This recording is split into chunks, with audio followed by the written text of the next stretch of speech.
Hi, y'all. Welcome back to Discus Talk. I'm here again with Discus Divana, our good friend. How are you Hi, today? everyone. Yeah, we're doing good. We're doing good. Got a lot of rain. Weather is good.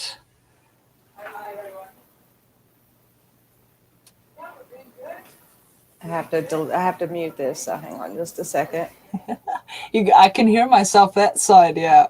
Yeah, I forgot to mute it. Silly. So, how are you doing today? How's the weather?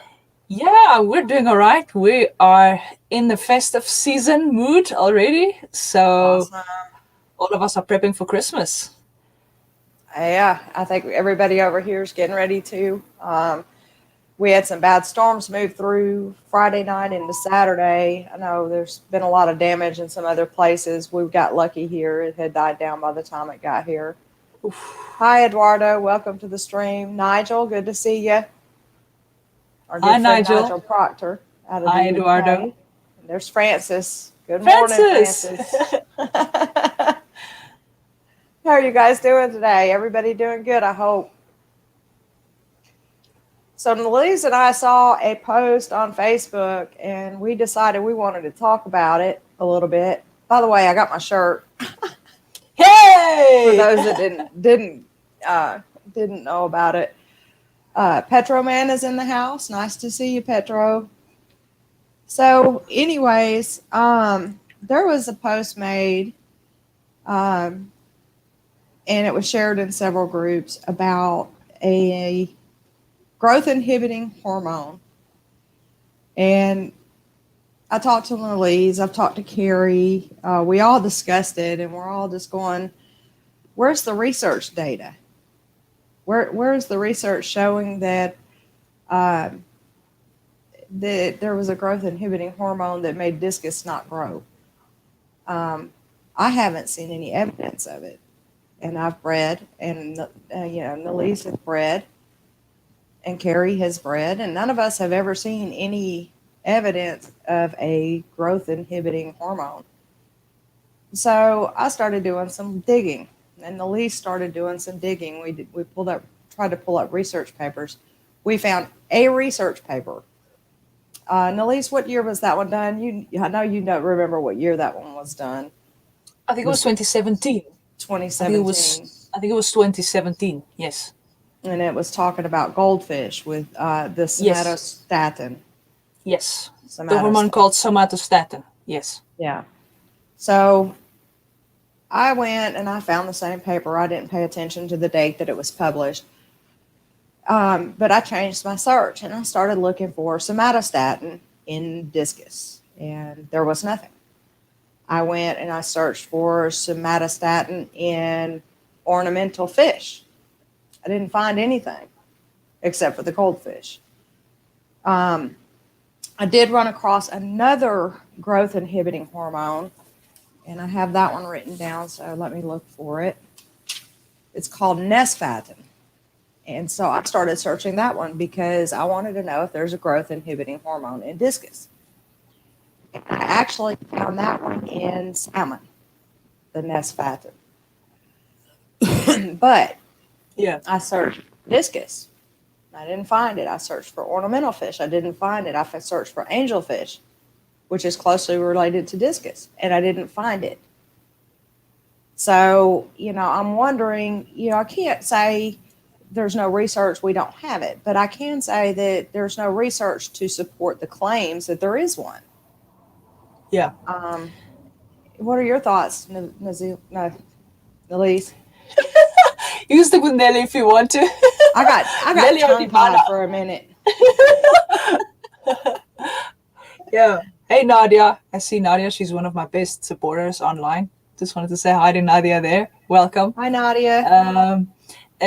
Well, what I've seen is there are so many different factors that can influence the growth of juveniles. We have found concrete evidence, several research papers that have been released regarding stress hormone called cortisol, or certain enzymes and hormones that you can find in the mucus coat, the epidermal mucus coat of fish, like immunoglobulins. Yeah. But I couldn't find any concrete evidence stating directly to Symphysidon species or Pterophyllum specifically. It doesn't mean it's impossible. It could be, but we haven't seen any concrete evidence, and we do like facts or, scientific results regarding that. Absolutely. I mean, my thoughts on it is if you do not have something to back up your claim, then you shouldn't be making the claim.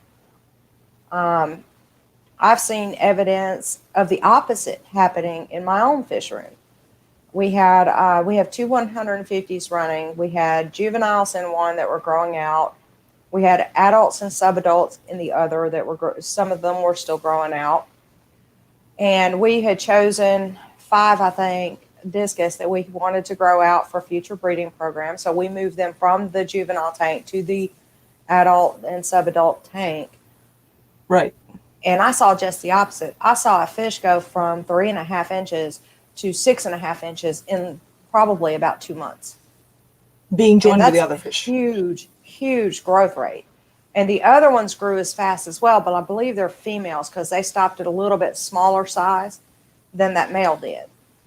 But, I mean, it was a growth explosion. It was the exact opposite of what the hormone is supposedly doing.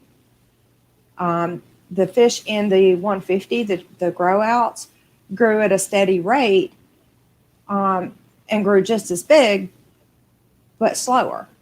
So, I mean, I saw just the exact opposite in that group of what, is being talked about with a growth inhibiting hormone.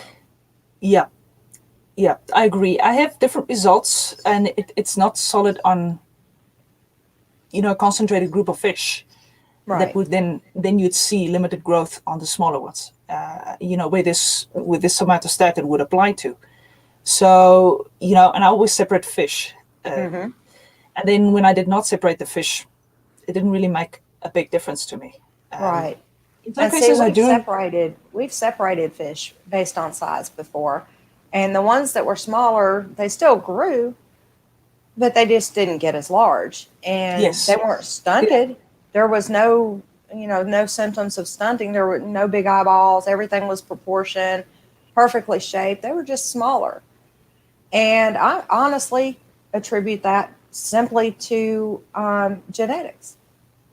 Just like people, you get people who are like me. I'm a little 5'3". My daughter's 4'11". My husband's 6'2".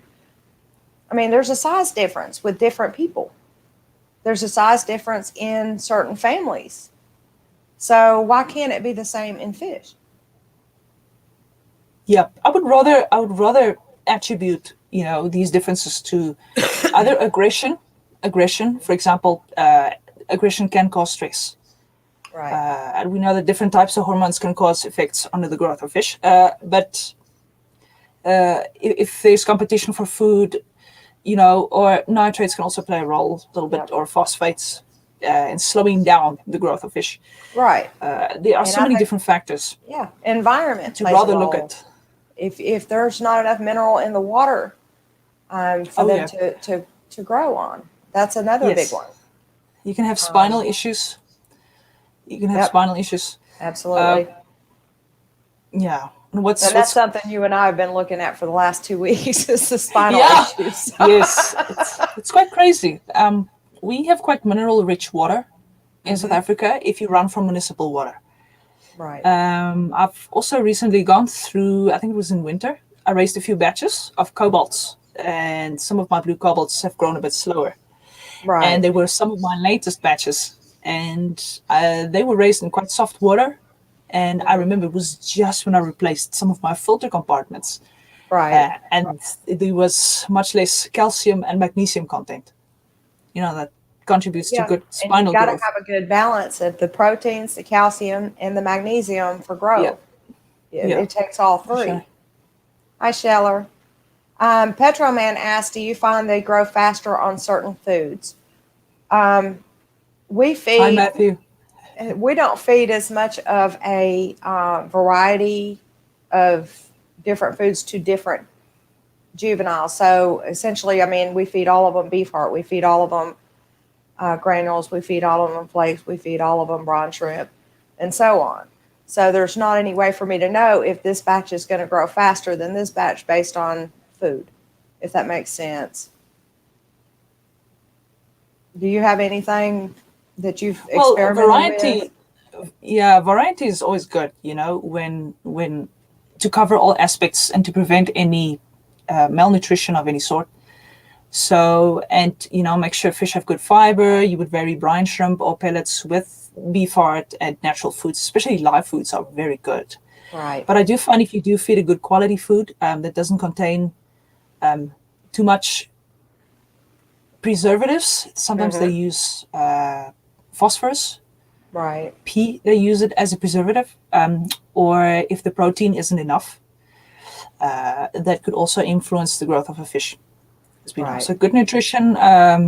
Some pellets contain probiotics, or you'll often see natural ingredients. I see someone here mentioned Sarah brand, and yes, I believe Sarah.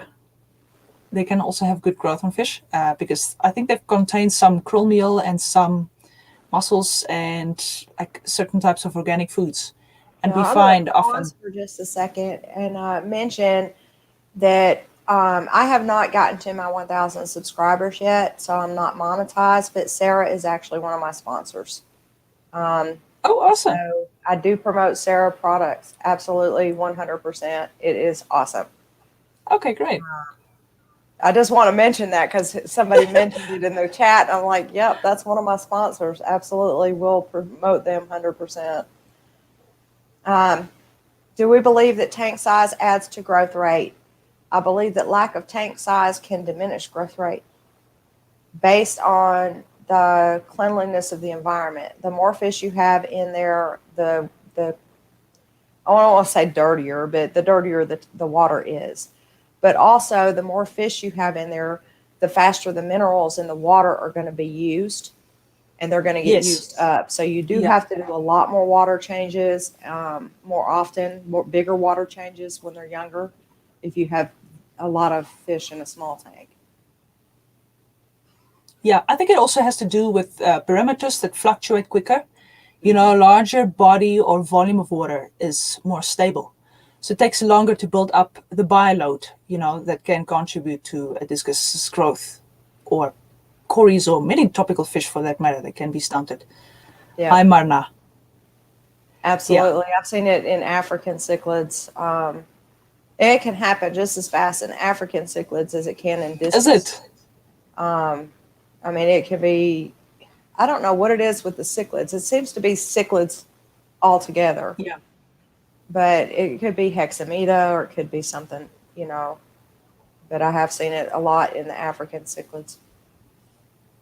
Yeah, Not in my house, but when we touch on the topic of stunted, there are quite a few factors, and in yes, summary, just to keep it simple, I'd say good nutrition, good water husbandry, and like Tammy says, make sure there aren't any parasites or any hitchhikers right. that And feed water on. quality is key, absolutely. And that's it in every species of fish. Water quality is your best prophylactic. Absolutely.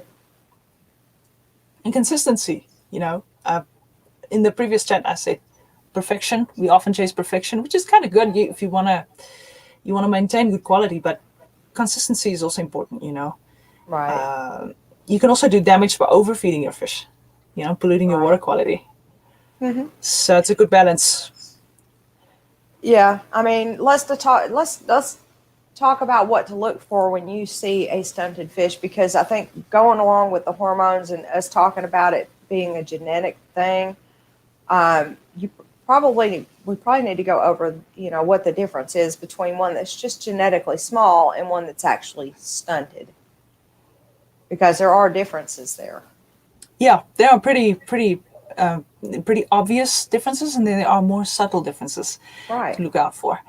I think one that's really common is the eye to body ratio. It's a general Yes. good rule of thumb, and I wish I had a picture here just to show I could those that don't probably know. find one on my computer, but I'm afraid it would be somebody's fish and they would get mad if I put it up there. So I think Oh I'll yeah, pass on that. yeah, yeah. But discus eyes should not be almost from the top to the bottom of their head. I've seen so many of those. They should not. If their face looks more like a football, if their body looks like a football, they're probably stunted. Yeah. There's so many different things. I had discus that I grew out that I think they were 4.5 inches when they were full grown at like a year and a half old. But they had these little bitty eyes compared to the body, and were absolutely perfectly round, absolutely gorgeous little fish. But they were little. That's what we call runts. And Yeah. every parent has a runt of the litter. Every puppy has there's always a runt in the litter. Yeah. I think it happens in fish the same as it happens in any other species. You get some that are big and some that are small and some that are fat and some that are thin. I mean, all of discus are thin, but you know what I mean. Pancakes. Yeah, they're pancakes. As Marna calls it, pancakes. So talking about the whole stunted and eye to body ratio thing, basically we're talking about the soft tissue, which is the eye, and the head Yep. grows bigger than the normal proportion that it should have been. So we count in a vertical row, we count how many eyes can fit in. And the more mature the fish is, the easier you can kind of see it. Yeah. And that's a it's general little harder. rule of thumb. I found that they can be not stunted and still not have all 5 in there. But some of that depends on the strain.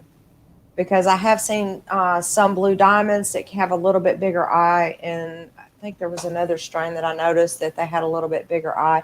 But they didn't look stunted. They looked more like their eye was just bigger. Yeah, and that's a good point because the wilds tend to have bigger eyes. So I found, it's a good rule of thumb for most strains, but I think there are a few strains that are different that can have the bigger eye and still not be stunted. But that's only like a couple of strains that I see that with.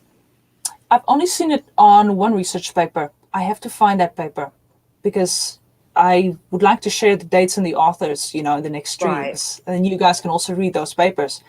That the reason why it happens that the eye grows bigger but the body stays small is that this paper claimed that there's a certain hormone that stops releasing or promoting skeletal growth of the fish. So the actual bone structure would stop growing. But the soft tissues, such as the organs and the eye, would still continue growing. Which then results in the bigger eye. And these discus also tend not to live as long. And some of them also appear to be quite fat. Yeah. Or the football shape you're talking about. Yeah. Absolutely. And people don't understand when we're in the groups on Facebook or we're on the forums and they show their picture of their fish and you say, well, your fish appears to be stunted. They don't understand that we're not making fun of their fish or putting their fish down, but they need to know that there could be problems down the road with that fish, and they need to know that. People can be quite harsh on beginners or people that have bought stunted fish. Say, your fish is stunted, or your fish are sick. Right. Which I would rather somebody tell me, even if I was a beginner and didn't already know, but if I was a beginner, I would rather have somebody tell me that this fish that I expect to have for 10 or 15 years is probably not going to live 5. You know what I mean? Yeah. But it's in all in how you present it too. And a lot of people just say, oh, your fish is stunted, like it's, some bad thing. It's not a bad thing. It's just, you need to know that your fish may not live as long as you're expecting it to. It may not do as well as you expect it to. It may have health issues. It may have immune system issues along the way. Yeah. Angels can also stunt. Cories can also stunt. Yeah. I think all fish can. And I think they all have the similar issues with the eye growth and the organ continuing to grow and that sort of thing. So their life expectancy is generally going to be smaller than their counterparts. So that's something that you have to deal with at some point. Yeah. And Tammy, do you know, what's your opinion on stunted fish and how to give it the best life possible? Do you believe that to some extent you can recover the growth of a stunted fish, or what do you think about that? I think if the fish is still young enough that it can be grown, that it will still grow. I've seen it happen with other fish. but it's not going to reach its full potential. The sooner that a stunted fish gets into a better environment with better foods, and like they're talking, you want to add mineral supplements to the water, you want to add mineral supplements to the food, that sort of thing. And once you've done that and you've cleared up whatever the issue is that caused the fish to stunt, if it's still young enough, it can still grow. But it has to, the problem has to be corrected first. And then you have to add, everything that it's going to need to get that extra growth in there. Yeah, so it's safe to say that the fish won't reach its full potential necessarily, but you can, to some extent, you still have time when the fish is younger. Yeah. But the fish is already fully grown. How does one see that? You can see it on pigment, right? The age of the fish and the pigment. Yeah, a stunted fish actually generally has a better coloration than one that's not stunted. I have seen some absolutely gorgeous colored stunted fish. Yeah. Yeah. They have fabulous, fabulous color. We had one that was shipped to us from a supplier here in the States, and it was a tiger turquoise, and he was absolutely gorgeous, absolutely the best color. They sent us one that was stunted and one that was not. The one that was not stunted did not have the color of that one that was stunted. I mean, he was just absolutely beautiful color. I think we kept him, I guess it guessed that at his 2.5 inches, he was about 2 years old when we got him. Wow. And I think we kept him, I think he stayed alive for about 1.5 years. And you could see that his organs were definitely outgrowing his cavity. There's a certain way they look fat. I don't know how to describe it. I would say the shape would be like a skinny V shape. The males tend to be a little bit skinnier than the females sometimes. But they look really fat, like a pot shaped. Yeah, like it's and almost even the like head. Got just a pouch. Yeah. In there. Yeah, pouch is the right description. Right. Yeah. I'm going to go back and answer a couple of these questions. Somebody had already answered one, but I'm going to go back and elaborate a little bit on it. Marna wanted to know if we had calcium supplements with the discus. And the answer to that is no. The reason being, when you think about your dietary needs, you have the three main growth products are your protein, your calcium, and your magnesium. Those need to be in line with each other.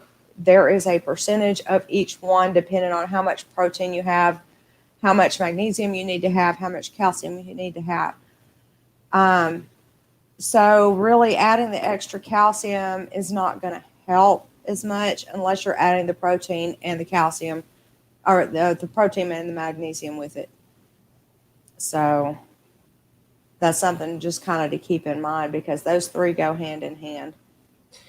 Well, we do have areas in South Africa where the water is super soft, like in Cape Town. So your pH can really crash if your water source doesn't contain a lot of buffers that contribute to your pH, your carbonate hardness. So in that case, if you have like a slow release item, sometimes we added seashells. If there really wasn't any minerals to be added, but mineral supplements also work. But you got to be careful because you can easily overdose. Right. You need to probably need to be adding. If you have real soft water, I would add the calcium, but I would also add magnesium oxide. And then you'll have your two, and then your food provides your proteins. So you'll have your magnesium, your calcium, and your protein. And that way you're kind of staying to the balance that they need.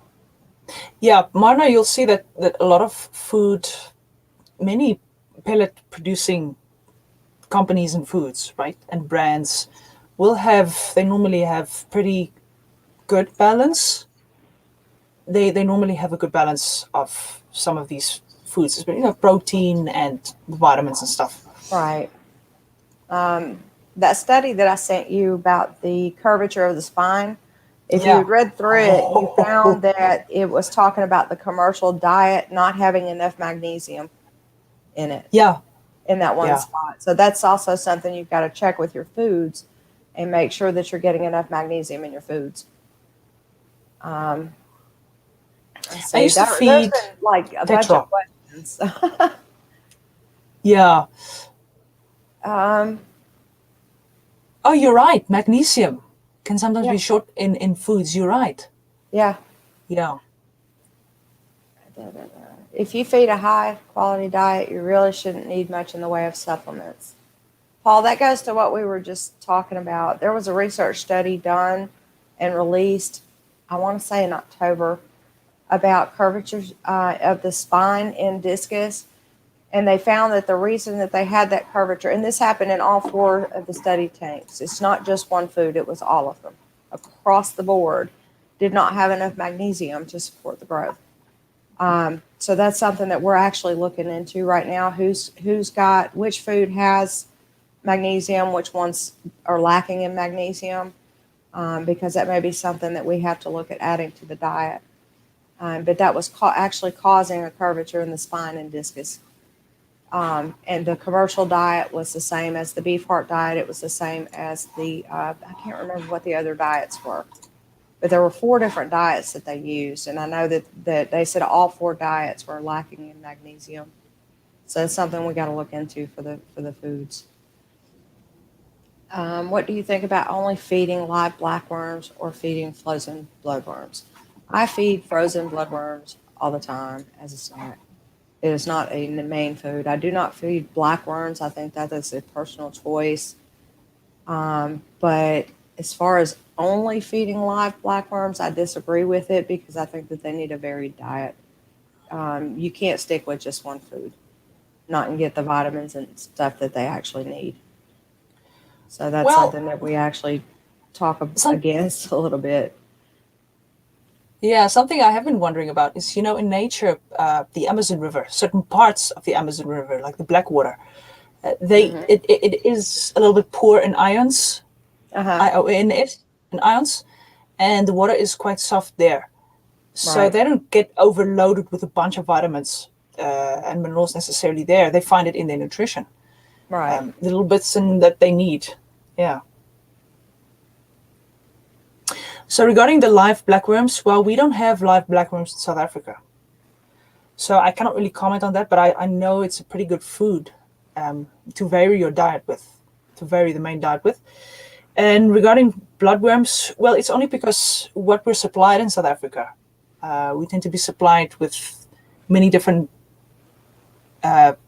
countries and foreign languages, and the freezing process doesn't necessarily destroy all of the parasites, as far as Right. I know.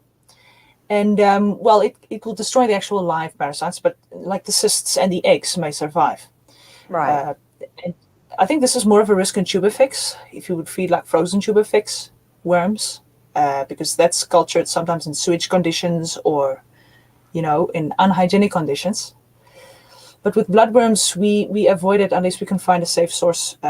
We have one person in South Africa, in the Western Cape. He imports Right.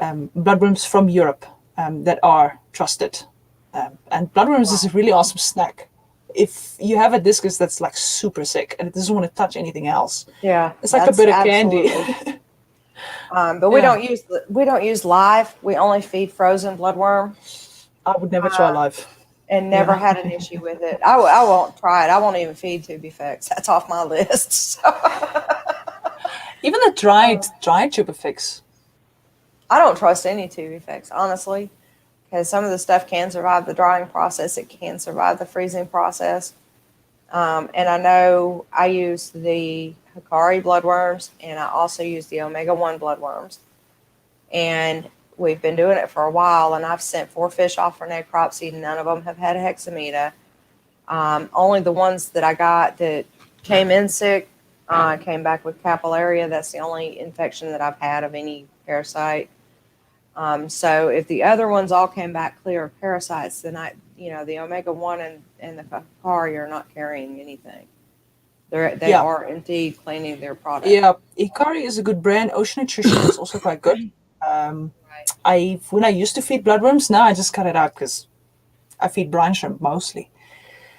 Brine shrimp is quite accessible here, and yeah, with bloodworms in general, I just avoid it because the cheaper brands in South Africa, You know, the Right. hobbyists tend to grab that, and then that is a biosecurity risk for your Right. fish. For And us, I it have is. fed the cheap kind from Petco, and I can't remember the name of it. I've fed that, but I didn't like the little blocks. It came in the little cubes, and I didn't like them. I like the sheets better, so I can just break off pieces.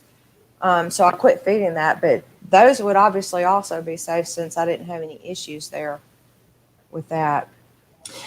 Yeah, like I say, if you had a really sick or recovering discus, you know, like from hexameter, extreme weight Yeah. loss, or intestinal issues, Right. you know, it's similar to when you're nauseous. You know, I'm just trying to Hmm. understand their language. Where if you were nauseous and you were sick for 2 3 days, you don't want to jump into a plate of food, you know, Right. of pellets or a rich beef heart mix. We tend to start off light. So sometimes that Right. accept frozen brine shrimp, live brine shrimp, Right. bloodworms And thing. see, I do the brine shrimp or the bloodworms. If they won't take the brine shrimp, they generally will take the bloodworms, and I'll feed them whatever they want to eat when they're recovering, as long as they're eating. I'll feed them whatever they want to eat. If it's flakes that they want to eat, I'll feed them flakes. I just want them to eat. Um, let's see. Do you both use roti or tap water? I use pure tap water for everything except my breeders. My breeders are in a mix of RO and tap. Oh, that's interesting. Yeah, I use a blend of, I've got a third of tap water Hmm. because my mineral content is high. My magnesium, calcium levels are quite high. So I'm lucky in that sense. So I Right, use a third tap water, 2/3 RO for my breeding pairs. That gets my conductivity to about 160 to 180, okay, or my TDS to around 60 to 90. That's my tap water. right, And that's for breeding pairs. I don't really use too much RO for, I don't really use RO at all for fry right. We or don't use for RO for juveniles fry. because I'm scared of mineral shortage. Yeah. Right, and that ends up causing short gill plates and deformities and that sort of thing if they don't have enough minerals in the water. So, Gill plates deformities, isn't that due to water conditions? Could it can nutrition be cause caused that? due to lack of calcium, lack of magnesium can cause that too. Um, Oh, we actually had that one time that we didn't take our fry off of the RO water until they were about 3 weeks old, and it was too late then. sure, And we had the short gill sure. plates, we had the fins were, the hard rays were short, just different things. And I think that entire batch was affected. The next batch that came from that pair was absolutely perfect. Beautiful, beautiful fish from that couple. So the only difference was the RO water. And then I can only assume it's the lack of minerals, the lack of magnesium, the lack of calcium in that water. And they weren't able to grow properly. Oh, it's Kevin. Canines and Aquatics. Hi, Kevin. Yeah. Are you just now getting to the chat? It's been going. It's been running, I see. Yeah. If you Discus can find Divana. defects, they will get Holden. Holden the head is actually, we believe, caused by a deficiency of minerals in the water. I've seen so much debate on that. I have too. I actually spoke to Dr. Floyd about that because hexamida was not found in every fish. It was only found in one fish, and it is opportunistic, so that makes sense. They found different types of bacteria in the pustules, and so that makes sense. They're also opportunistic, but they don't know what causes the pustules themselves. The And sen- she's, you're referring to the sensory pores in the head where the well, craters are no, forming. yeah, that's kind of where they form, but their theory at the moment is that it's actually caused by a lack of mineral in the water. So that's something that's still, a little ways away from knowing for sure. Yeah, I've seen Um, they've been researching with potassium. yeah. They would feed foods that lack potassium, Hmm. and that had little effect. So it could be another mineral that causes it. Right. Sorry, I'm having to remove this because it's okay. There we go. Uh,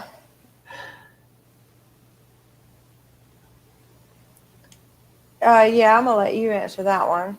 It says, do you only feed brine shrimp live to fry in adults? No, I don't feed live, just live, because it takes a bit of effort to culture it here. We do buy the frozen forms, Right. and I can say there are a few, but very little diseases that can transfer from marine to fresh and from fresh to marine. But in the majority of diseases don't really transfer from marine to fresh. So I am a little bit more comfortable to feed brine shrimp, frozen brine shrimp, to Right. my adults. Yeah, and they love it. It's got good fiber. And as long as you just check the best before date, Yeah. make sure it's not spoiled. Right. Right. See, we hatch our own for the babies, with the eggs and everything. So we decided one time to set up a 10-gallon saltwater and just grow the brine shrimp. And my discus had never seen live food before. So the first time that we dipped out the brine shrimp and put it in the tank, they were, they're all there waiting for the food to come down. That stuff comes down and starts moving, and they start shooting across the tank. They're like, "What the heck is that?" Yeah. They had never seen live food, and they were like freaked out. But once they figured out what it was over. I mean, they destroyed that in like 3 minutes once they figured out that it was actually food and not something out to get them. Yeah, Uh, yeah. the next When time we fed it to them, it was really fast. when I would introduce brown shrimp to some breeding pairs, Mm-hmm. at between day 6 and day 10, Mm-hmm. depending on how quick the fry grow, I would then introduce the brown shrimp right to the parent batches. You would see that actually freak out. You can actually see that like, "Ugh, ugh." Well, And the then after a brine shrimp while, get into the adults' gills too, and it irritates their gills. But yeah, just seeing it the first time that you put the baby brine shrimp in, I had females that looked like they were going to jump out of the tank. what I like about brown shrimp is it's a good source of fiber. Yeah. It's really good for digestion, Mm-hmm. and it's if you have a discus that poos really thick Yeah. feces, almost constipated or it breaks off, it looks really Mm-hmm. hard and tough. If you feed brown shrimp, it tends to really help with that. You know, Right. You can also have a mixture, a seafood mix or a beef heart mix or whatever mix you use. Add just a little bit of Epsom salt to it, and that'll help too. And it won't hurt them to add a little Epsom salt. That adds a little extra magnesium. I've never tried that though. I've only used Epsom salt in water dosages or Right. administration because I'm And it careful doesn't of it too doesn't much. take a lot. I mean, we use a higher concentration in the bath because it's in a bath, but it really doesn't take much in their food, and it'll help them pass their food like they're supposed to. Yeah, So that's also something to look at. I Um, I was also quite curious to see why brine shrimp was such a good source mhm. for juveniles. And it wasn't just because of the good amino acid content or the protein content or the fiber. It also contains a compound called betaine. Tammy, I Uh-huh. must send that paper to you. Yeah. Send me that Uh, paper. I yeah, sent you the one betaine. on the shrimp. So Yeah, I owe you one. yeah. Yeah, it contains betaine, and betaine apparently plays a very good role Hmm. in the development of fry. I Yeah. gotta show you that one. I've got Yeah. to I've got to start. We had already made our beef heart mix. I couldn't get the shrimp with the shell on, but and this is something I want to mention in the stream so everybody will see it. We're going to take those shells that come off the shrimp and we're going to heat them in the oven until they're dried out really good, and we're going to pulverize them into a powder and actually add it to the beef heart, because they found that that was a very good source of something. I forget the name of it. I don't Um, forget the name of it. I'm not saying carotenoid. it because I can't say it. There's I two always ways. call it axanthium or something. I can't say it. Astaxine. But it is a very good source of it. And they found that if you add that to your mix, your shrimp mix, your seafood mix, your beef heart mix, that it actually improves growth and color. And it's a natural thing to add. Um, Yeah, if you guys can figure out how to say it, I'm not saying it. I tried. Well, there's two ways. There's two ways. I think about YouTube. I said astaxanthin or astaxin. And I've also heard Joey from King of DIY. He said astaxin. That's what he Okay, said. Stockson. So, yeah. It's quite strong stuff, that, though. Some words are just very beyond me. Same here. Okay. Yeah. Katie said, do you stop using RO as soon as they get to wigglers? Yes. I start mixing tap back in at wiggler stage. Yeah. That doesn't get them Katie, I completely do back the up same. to the pure, but it's a start. So yeah, that's the point that you really need to switch them back so that they're getting the minerals for growth. Yeah, and that's why I also add like a third of tap water or a little bit of tap water, just so they don't start from zero. It works for me. Everybody, and I'm going to say I don't use tube effects because of what I've read, what I've seen, what I've heard from other people. I recommend if you want to feed it, feed it. If you want to learn about it, go read up, not on this group or that group or the forum or the whatever. Go and pull up research papers. Tube effects is actually a vector for several different parasites, so I don't like it.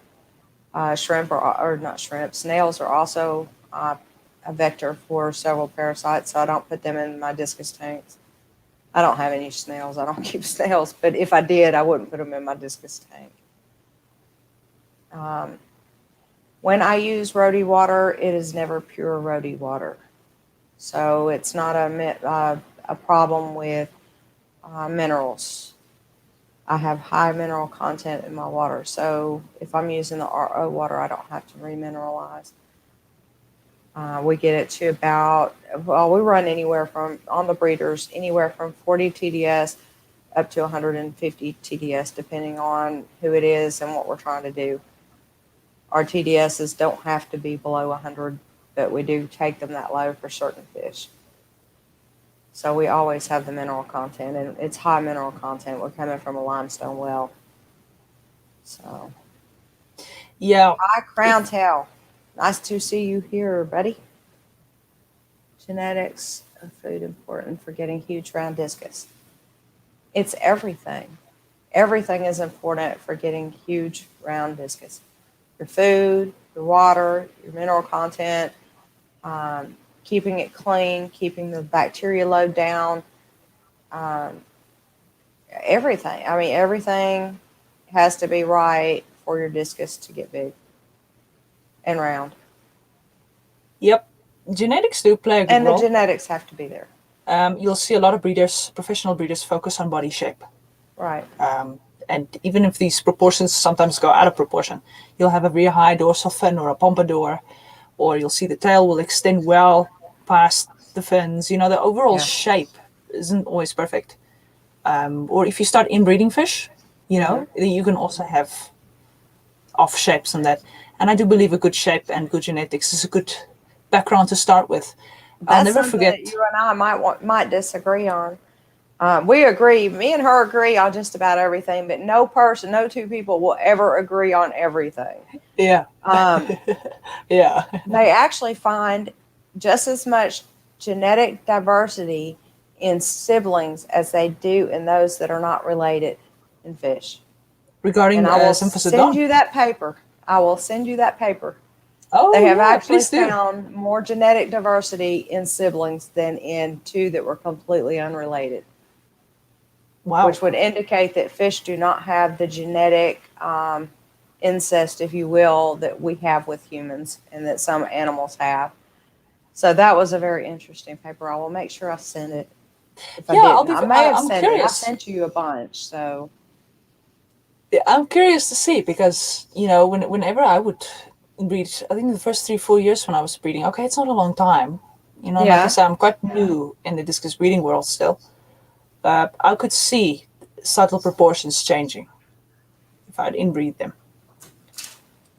I think it might be in this one. Actually.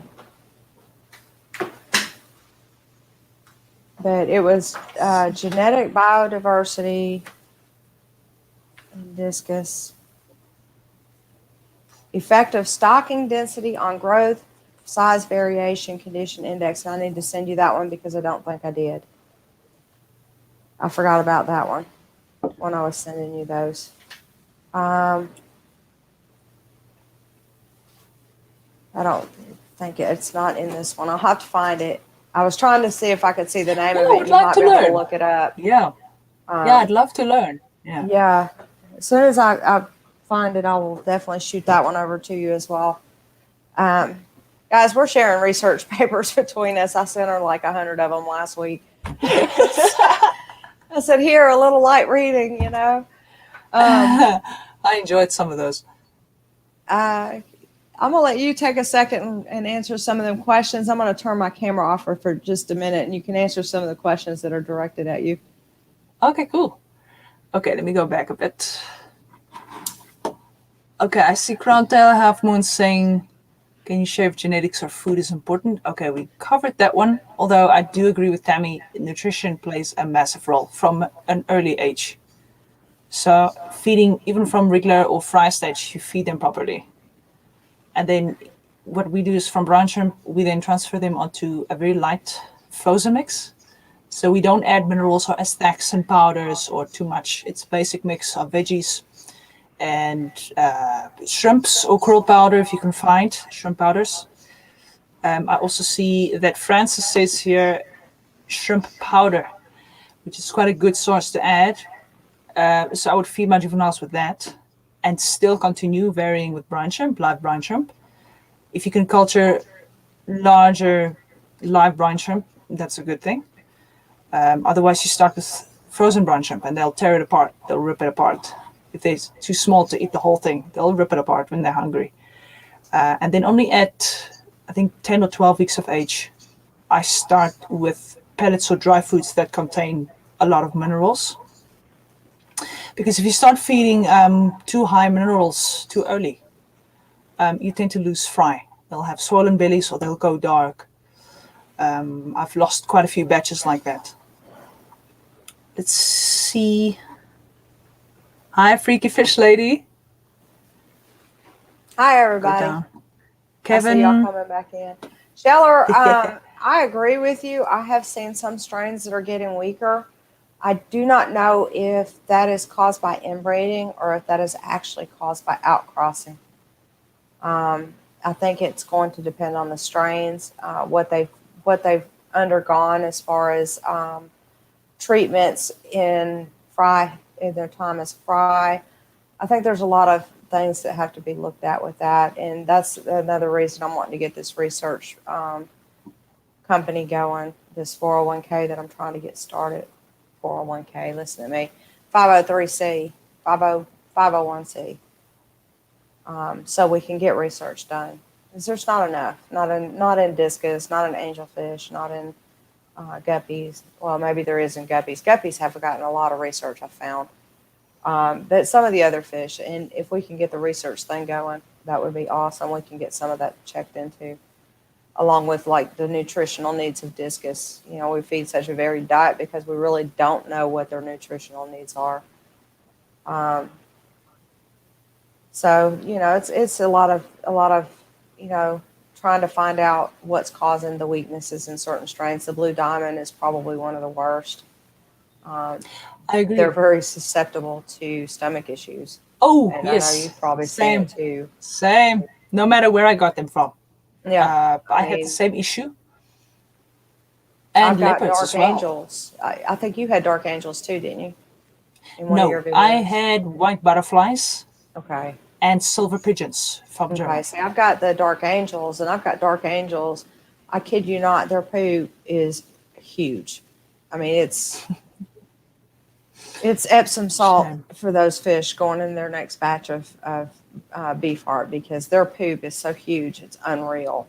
I mean, it's like they're pooping a brick. So they have it as well. They carry that, I think that it's a blue diamond trait, and I don't know for sure on the Stenkers, but I think the dark angels are mixed with the blue diamonds somewhere in there. So some of them end up with these stomach issues. Like I said, some of it's breeding and genetics. So Scheller Aquatics, 30 years of breeding discus. I have seen strains getting weaker over time. yeah, 2 to 3 generations. Like I say, yeah, when I started seeing slightly smaller, or like I say, the elongated tail, or the shape isn't perfect. But I would love to see that paper, Tammy. I would love to read it. yeah, definitely. I would too. I mean, I would love for you to see it so we can talk about it. It's kind of hard to discuss it if we don't, if we all haven't read it.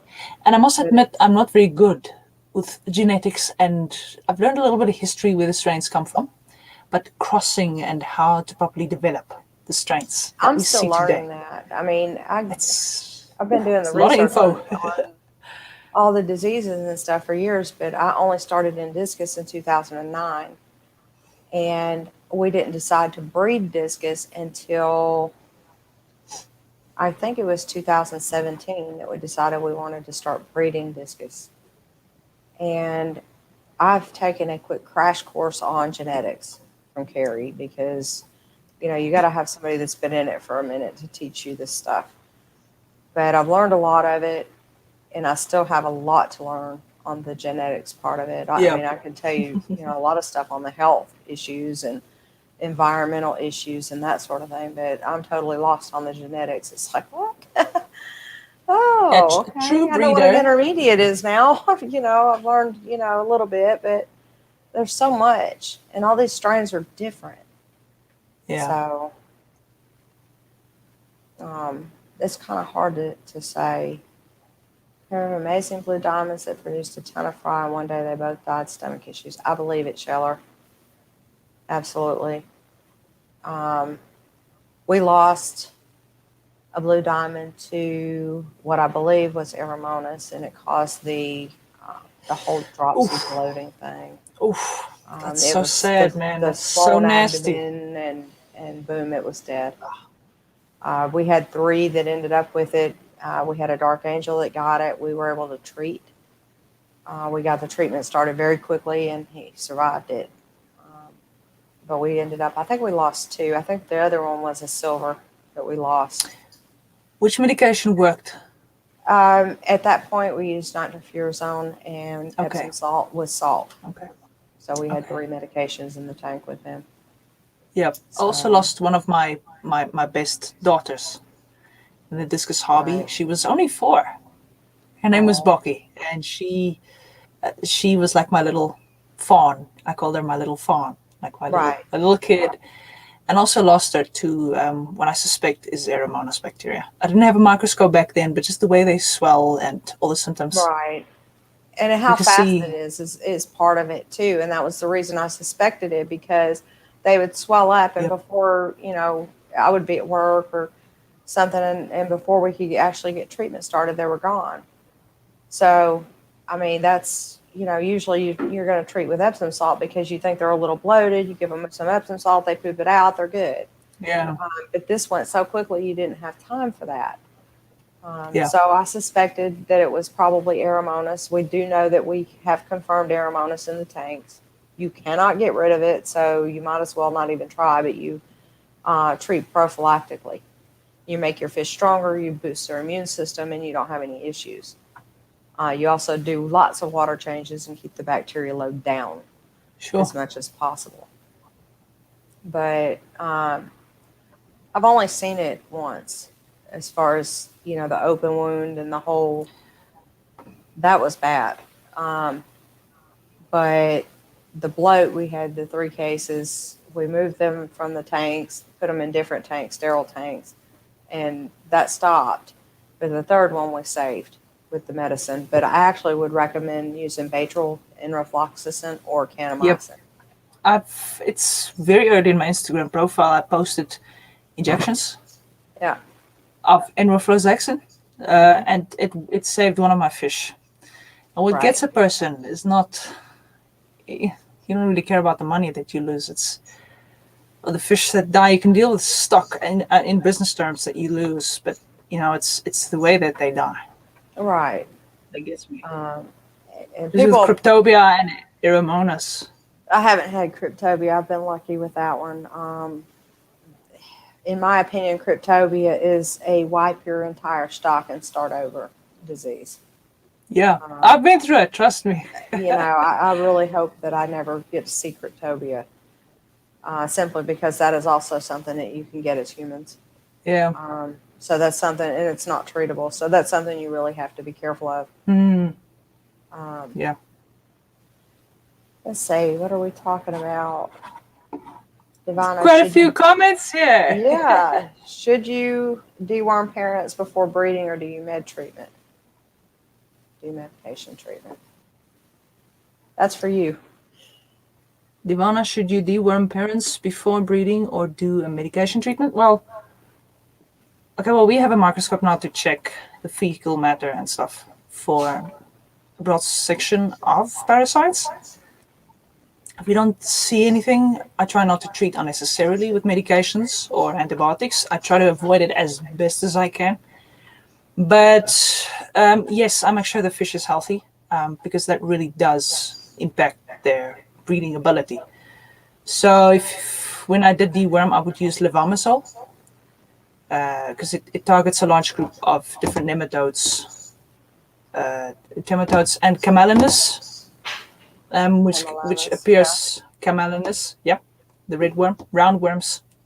Roundworms. It treats roundworms, absolutely. Yeah, because that really, really taps out the fish. We've had capillary. I haven't seen the camelinus yet, so we've been lucky with that. But we get it in essay. Oh my gosh, we get an essay. All I keep thinking about, I had a video that popped up in one of my timelines, and I actually got permission to use that video. But it was, I think, a guppy or something that had camelinus, and they were coming out of the gills of a dead fish, and I was just like, oh my God. But they're one of the ones that if they have them in the intestines, which is obviously where they hatch and grow, they will actually burrow through the intestines to infect the organs around the fish until they're dead. And then they try to escape so that they can find a new host. And in this particular case, they were trying to escape through the gills. So it was like burn the whole house. It's like kill it with fire.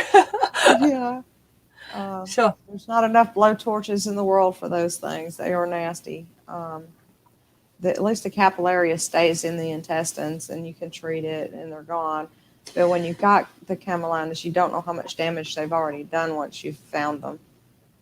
So that one's a little bit more difficult. Yeah, because they only show, when you can see them poking out the anus. It's quite bad. Yeah, that's nasty. Those are, and if you're not there when they're laying their eggs, then you don't get to see them, and you don't know they're there. So that one is until it's almost too late. Yeah. Yeah, absolutely. Nasty. Yeah. Oof. I'd rather not see them. You are blessed, Debbie. No, seriously. But as soon as you get fish, I've got videos of capillaria. Anytime that I'm doing a treatment, I will pull poop after the 24-hour treatment and see if I can find anything. And I do occasionally find something, especially in the young discus. And I actually talked to Dr. Floyd about that as well. We had a batch that had never been in a tank with any other fish, and I pulled poop, and I had capillaria eggs, and I'm sitting there going, but they haven't been exposed to anything, and the parents were treated, so how did they have capillaria? So I called Doc on the phone and told her about it, and she was telling me, she said that they think, and it's a theory, that it's possible that the same way that adult dogs can carry the eggs and pass the eggs to the babies, that it is possible that the adult discus can be carrying the eggs to their babies. I do believe that. So, because when they reach the age Marna. If they reach the age where they start feeding on the bottom, this is day 14. After day 14, you start to see where the fry would start wandering away from the parents. They feed from the bottom. And then they start pecking at fecal matter and stuff. So it's not impossible. No, I don't think it is either. I think it's entirely possible. So we've gotten to a point now that before anything leaves our house, or when my fish get to about 3.5 inches, we go ahead and treat with levamisole. We do the three treatments, and anything that's leaving the house has already been treated because I'm not giving this to somebody else. I'm not going to have, I'm not going to give you these fish and say, here, when they get about 3.5 inches, you go ahead and treat them for roundworms. I'm not doing that. I want to give them healthy fish that they don't have to worry about. Mm. Yeah, we also do 3 treatments of levamisole. Right. We also do 3 treatments to get rid of the cycle, the breeding cycle. Which days do you do? I do 1, 5, and 13. I did it a little sooner. I did 1, 3, and then I wait a few days because sometimes the discus would be that lose their appetite a little bit. Almost like Praziquantel does the same. You can see they kind of lose their appetite. Right. And then I would do 7 or 8. Yeah. Okay. We spread ours out just a little bit. Maybe I do mine too soon. It might be. But I really knock them because I've also seen a severe case, and it's nasty. It's really nasty. Yeah, it definitely is. Kevin wants to know if you have an online store. Kevin, I just started a local online store. I've got this company, which is Discus Divana, and also my persona and just YouTube and socializing with everyone and just sharing the love for discus. And then I've got another company called Silver Stream. So yes, I've got a local company. I can drop the address. I can send it to Tammy if you want to see it. But I'm still building it. And I'm not very good at building websites. But it's called Silver Stream. www.silverst.co.za. Yeah. And I hope to add international products and brands to it. Yeah. So I'm currently busy with my customs numbers and imports. South Africa is quite difficult when it comes to importing items. So once that's settled, then I can import some proper foods for us that contain probiotics and. So yeah, I'm busy with an online store. It's not international yet, and it's known as Silver Stream. Yeah. Awesome.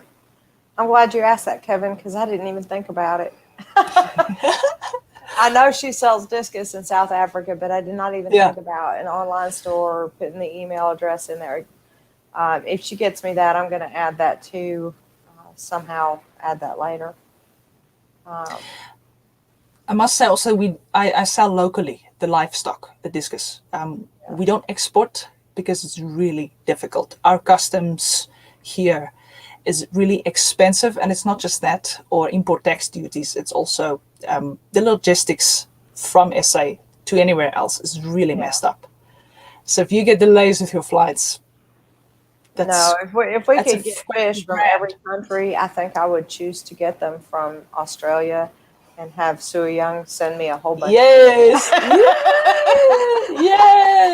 Yes. His fish are amazing. They are. I don't know how he does spend it. our pension. The most amazing fish. Oh my God. That is. I mean, I've got amazing works fish. hard. You have amazing fish, but his fish are a different level of amazing. Yeah. I do my best with what I've got. Yeah. And just proper care, But South Africa is far from having the top quality still. And I would love to change that for us here. Yeah. I think you'll do it. I think if anybody can, you can. You have some beautiful fish sitting there already. I mean, they're beautiful. Thank you. I've seen them. Yeah, I'm building my way back still. So. Well, let's go back to the hormone thing again. That's what we came to talk about. I think we got way off subject for a minute. We were tending to the questions, yeah. Yeah, that's true. And there were, off-topic questions. I know everybody thought that I was going to bring you guys in here and I was going to myth bust this and blow it wide open. That was never the plan. But my plan was to let you see that, we've done searched. We have searched for any evidence of somatostatin and nesfatin in all of the research papers, and we haven't found it. We Yeah. found one study for somatostatin in goldfish, and I found one study for nesfatin in salmon, and none for discus, none for ornamental fish, none for angelfish, none for, what was the other fish? I looked up another one that I was specific with. Oh, I was looking up for brim, because it's very similar to the discus. It's another one of the flatfish. And was it brim or was it, anyways, one of the other flatfish I was looking up. And I didn't find anything. My thoughts on it, and I've already talked to Miss Divana over here, is if you have a schooling fish, which technically I suppose goldfish are sort of a schooling fish, it would make sense to have a hormone that would inhibit growth in other fish. And the reason that I could see that is if you don't have something to drop off these smaller fish or drop off other fish, you're going to get overpopulation in your schools. So that whole thing, that whole physiology there makes sense in a way of being a species control hormone so that you're not overpopulating. What I don't see is that you've got this pair of discus and they've got fry on their backs and they're emitting a hormone that is going to stunt the growth of their babies. That makes no sense. I mean, if you use common sense for it, it turns that whole thing around and it makes it so it doesn't make sense. I don't see a shoaling fish trying to stunt each other. I don't see a reason for it in nature. I don't see it with your predator fish. I don't see a reason for it unless it's to cut down on competition for food. But everything has a reason. And I just don't see a reason that there would be a growth inhibiting hormone found in discus, because that would inhibit the growth of the babies, and that would, pretty much be an end to the fish at that point, in my opinion.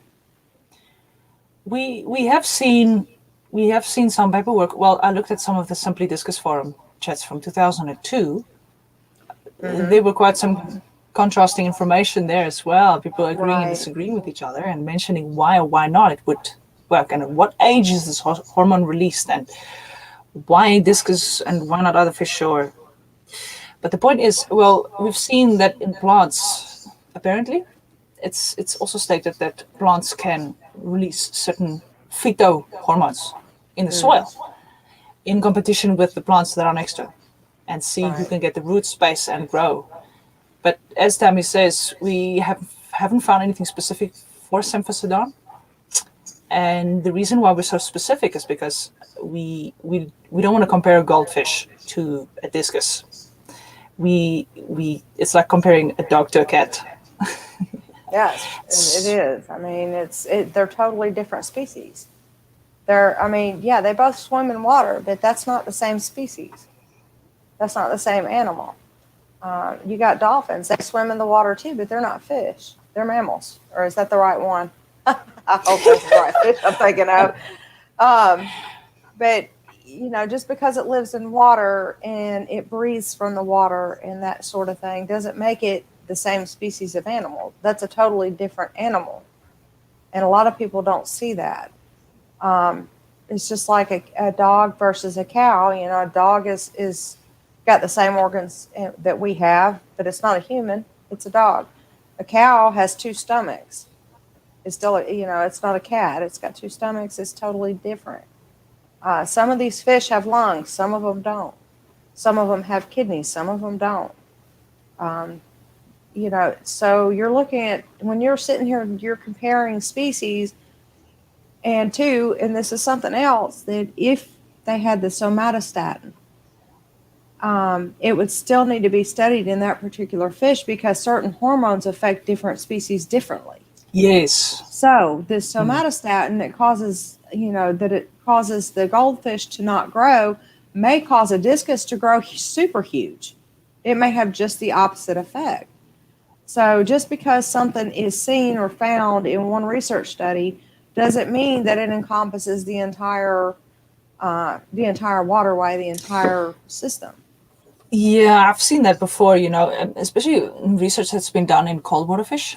We tend to be compared to tropical fish, for example, tilapia or salmon, different types of fish. So, look, it's not impossible. We like to trust concrete evidence. Is all we're saying. Yeah, And we haven't seen before specific before somebody that. before somebody puts out information that says this is what's happening, this is proven, they need to be able to back up their comments with the proof so that we can read it, because I'm not going off of he said, she said.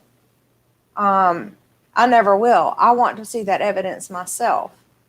I want to do my own research on it so that I can decide if it makes sense, because so many things do not add up with the growth inhibiting hormone.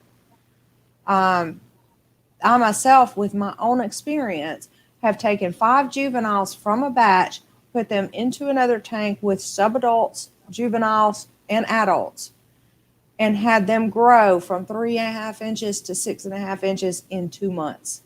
And that's the exact opposite of what somebody is demonstrating with the growth inhibiting hormone. I do not believe that is in fact what's going on. And I think that needs to be researched. That's where I'm going. It needs to be researched. Yeah, unless there's papers that haven't been released on it, we would love to know. We would love to see it. Unless there's inside information, if I can call it that, circulating among top breeders, there's no other evidence we have found at this point. Right. Yeah. And the reason why we're so particular is because lots of statements are also being made on medications, on antibiotics. Right. And we want it to be very specific. Right.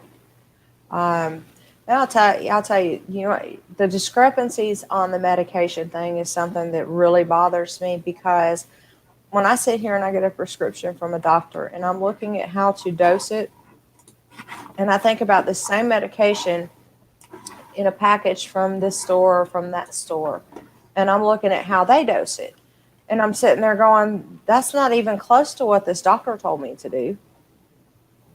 And it makes me, wonder if the medication directions are even going to work. The dosages are way lower than what they need to be. The amount of time the fish is in the medication is actually scary compared to what I've got from the vet's office.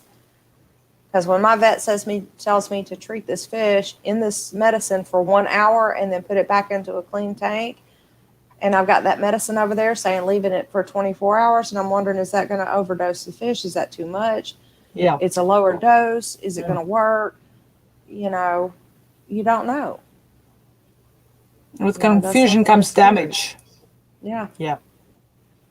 Paul, I want to say that is Gabe Posada that did that video about emitting the growth hormone. I didn't see any proof of that at all. The Gabe Posada posted a recent video on that. Hey. Oh. Jack Whiteley Discus just put out a video about larger discus emitting a growth inhibiting hormone. Oh, yeah. We saw it. Scheller, I agree with you. I think that is also a possibility. The pecking order and the bickering can cause stress in the fish, and the fish may not grow. They may not get the amount of food that they need and enough nutrients that they need, and that can definitely cause them to not grow. So that is absolutely a possibility. Most definitely. Scheller. My friend Diego is in the house. Hi, Diego. Hi, Diego.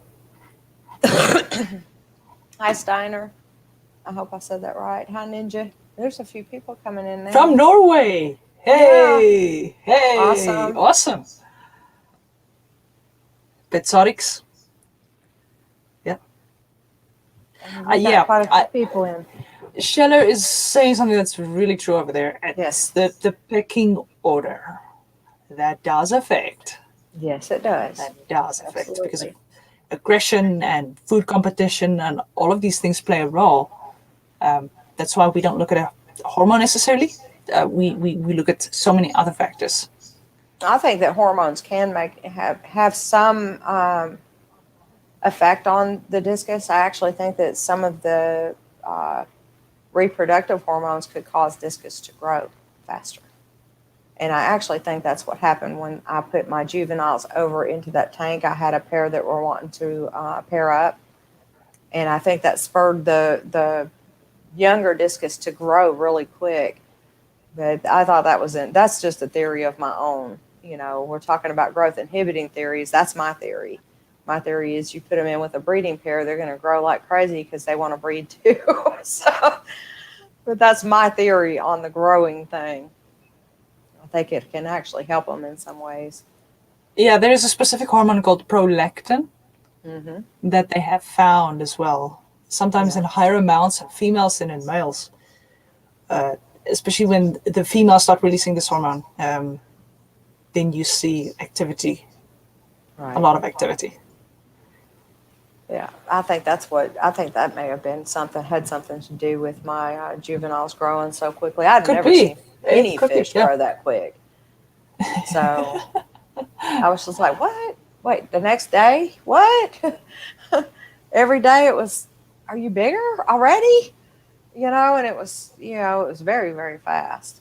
He grew up. He was a big boy. Something He is a big boy. something I must add is something that really does stunt a fish very quickly. Mm-hmm.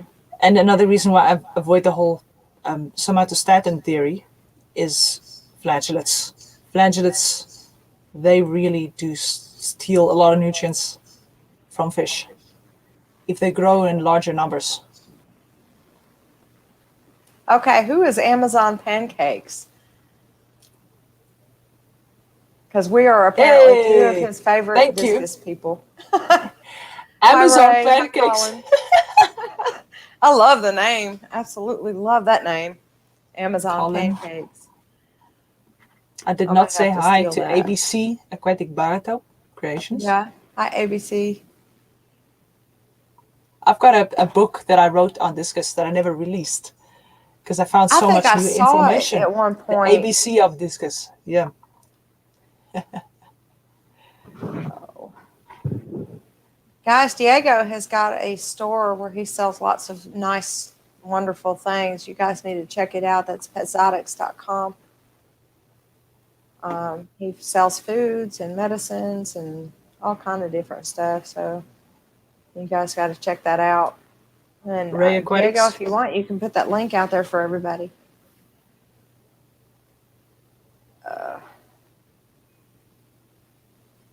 I like Diego. He's a good guy. So anybody got a question about this hormone stuff? I was thinking about pulling up the search and putting it in so you guys can see what comes up. I mean, I really found nothing at all. I mean, if I had found something, it would have at least made it interesting for me to pull up the search. But I mean, it pulled up some stuff that has the somatostatin in it, but it wasn't fish related. And then it pulled up stuff for discus, but it wasn't the growth inhibiting hormone. You know, different stuff like that. But I never Yeah. found any with both of them together. Yeah, and people also claim that the largest fish produce it, or the strongest growing fish. Now, I know that nature has a way of the strongest and the fittest will survive. It's Yeah, but nature's the way. strongest, you think about it, the strongest and the fittest are beating up on all the other ones, so they're getting all the food. If you think Yeah. about it. I mean, Yeah.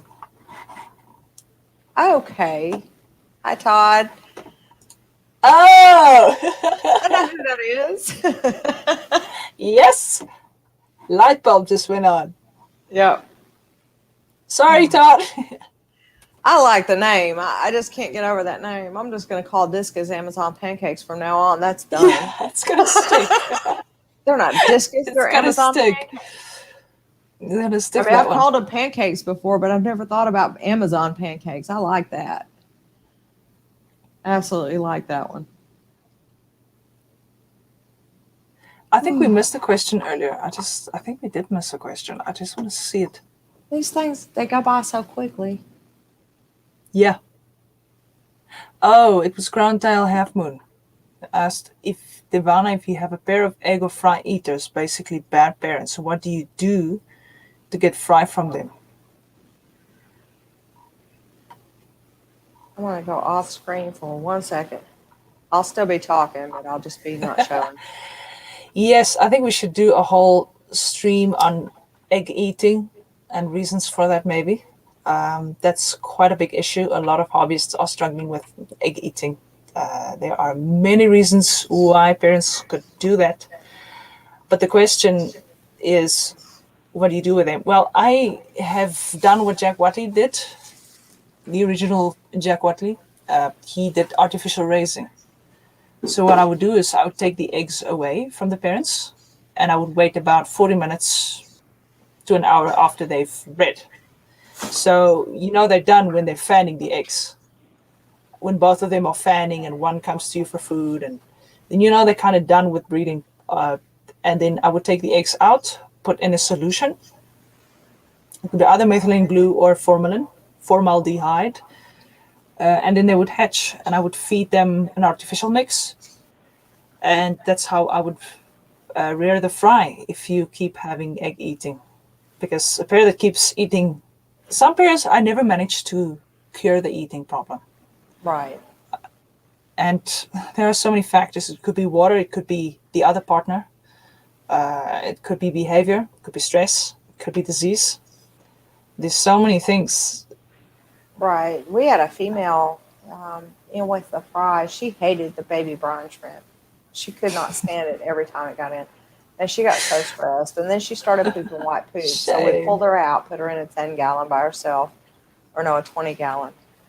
And just gave her salt baths, and she was fine. Once the babies got big enough to move back to, or move out into their own tank, we put the female back in the male, and boy, did she perk up. She perked up really, really fast when we got her back in with the male.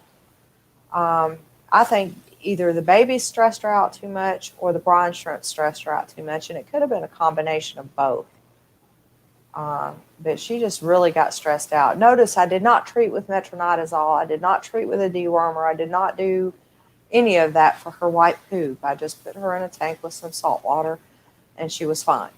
So that's something that I see all the time. Oh, my fish has white poop. What do I do? And everybody says dewormer, metronidazole, or metronidazole as a dewormer, and it's not even a dewormer, which is funny. People call it a dewormer. Yeah, white poop is not always an indicator of worms or parasites. Sometimes it's just an indicator of stress. I've said that so many times and nobody believes it, but it's true. Stress can actually make them go have diarrhea, if you will, just like people get stressed and they have, stomach issues. So it's not something that you have to treat for necessarily. It just depends on what's going on in that moment. I'll let you answer the Dr. Baslier foods because you already feed the Dr. Baslier foods. I got to get some. I love his food because he focuses so much on organic ingredients, probiotics. He specifically has the pellets designed with a coating that contains probiotics. So when it enters the stomach, that's the first thing that primes the intestines to be able to digest the rest of his food. I love the design behind his foods. He's working on a very natural basis, which I love. He focuses a lot on nutrition because he knows nutrition contributes greatly to immune systems. And I've recently been focusing a lot on immune systems. So I've been trying to get some of Dr. Baslier's food through Aquarium Munster site. But like I say, I'm getting my custom ID numbers and stuff sorted now. Like Scheller says here, Discus also shades stomach linings. Yes. Very true. And sometimes that can come out clear or whitish. Yeah. But yes, start. The poop to diagnose it. Just having white poop is not a diagnosis of anything. Yeah. And I see so many people recommending medicine, and I'm thinking, and my favorite one is the metronidazole, because metronidazole actually can cause the white poop. because it tends to kill the gut biotica. And if you kill the gut biotica, they're going to have more white poop until that gets back in order. So, I mean, you're just compounding whatever you think is an issue. My first question when I see a fish with white poop is it eating? And what are you feeding? I mean, if you're feeding a brine shrimp every day, they're really going to have lighter colored poop than if you're feeding beef art every day. It's not the same. Mm. Does that make sense? Yeah, for me it does. Yeah.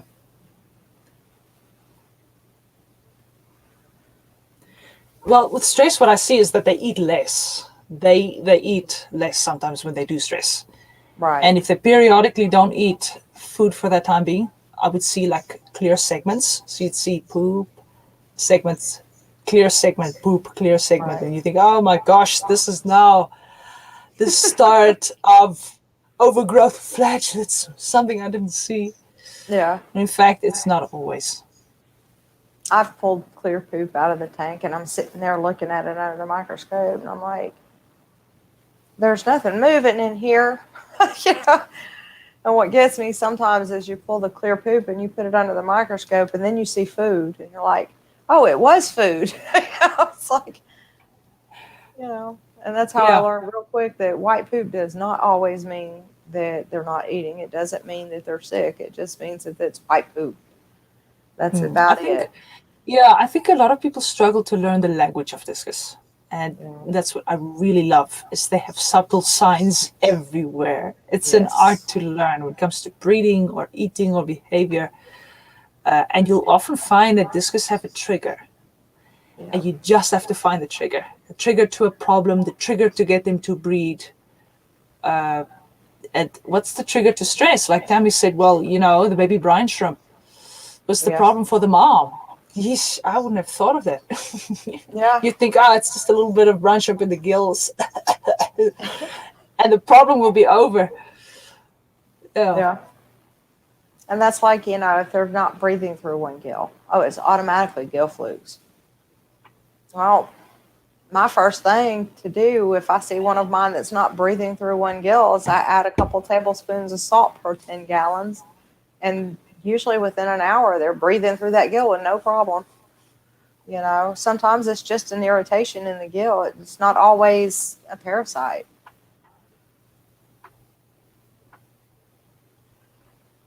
Scheller, you've been doing it for 30 years. You should be proficient in speaking discus at this point. Yeah. I'm sitting here knowing there's people that have kept discus for so much longer than I have.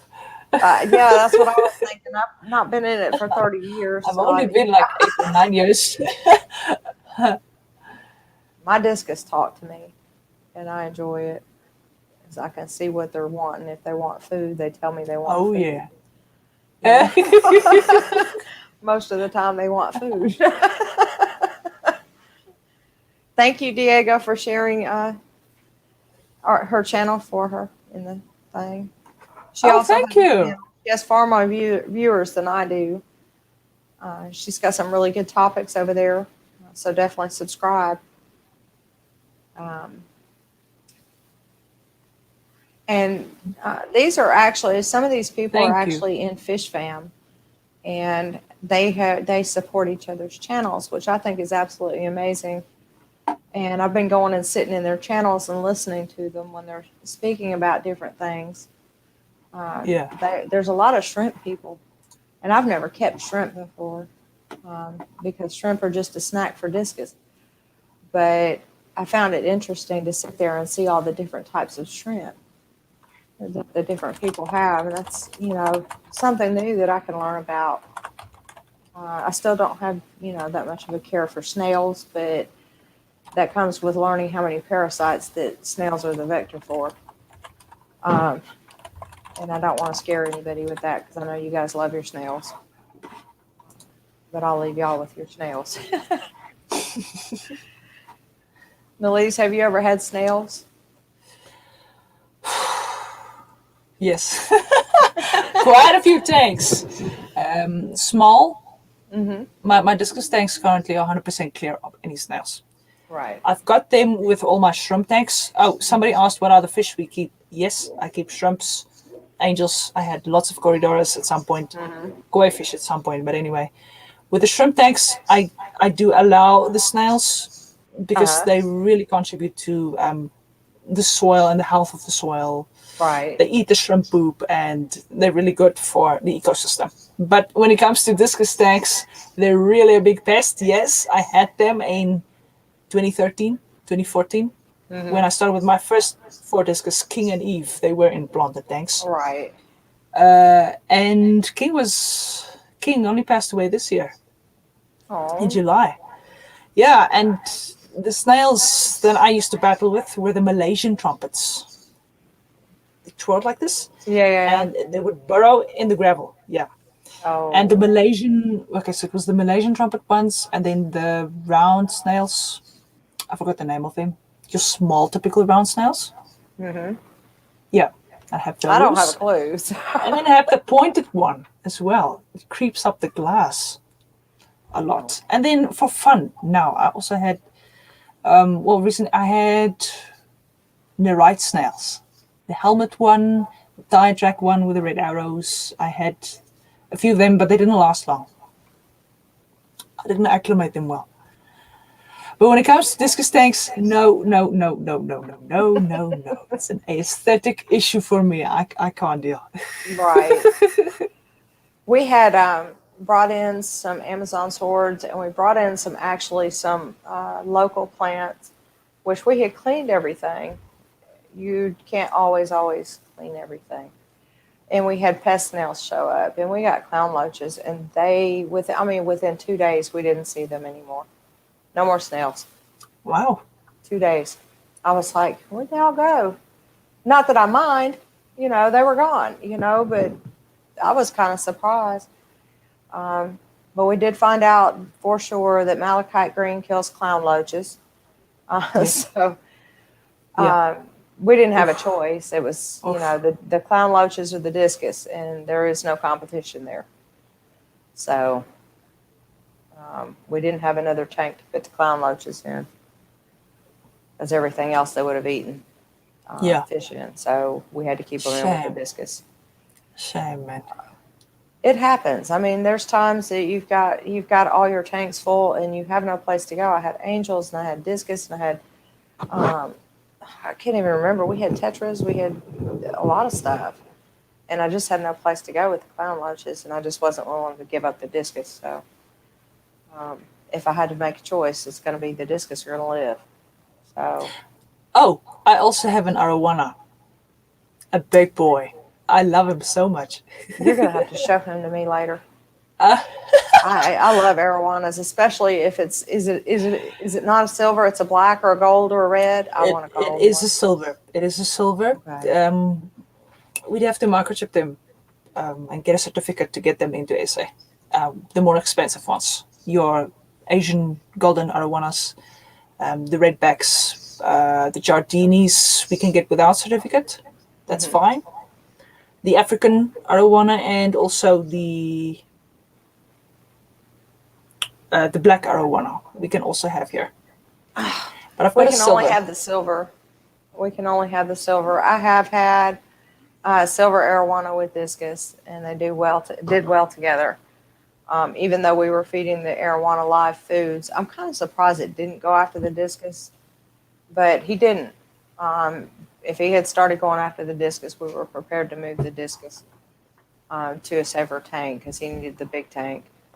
But we never had an issue, and he was actually our second arowana. The first one we forgot to put the board back on top of the tank, and we had a heavy lid on the tank, but he was that big that he could move that heavy lid. So we had another one on top of it, and I think we must have fed him and then forgot to put the board back on, and he jumped out in the night. So we ended up losing him, and we didn't forget that board anymore after that because he was worth a great deal of money. He was. Yeah. I can't Yeah. even put it in the screen. He was probably, I don't know, 18 inches or more long. He was huge. Wow. He was huge. Okay, I'm going to go back up and answer some questions because I saw some directed at me, and I've just been holding off so we could finish our discussion.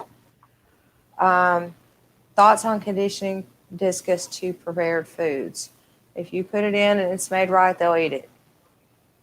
And if they don't eat it, then you need to add that food when you're adding one of their regular foods.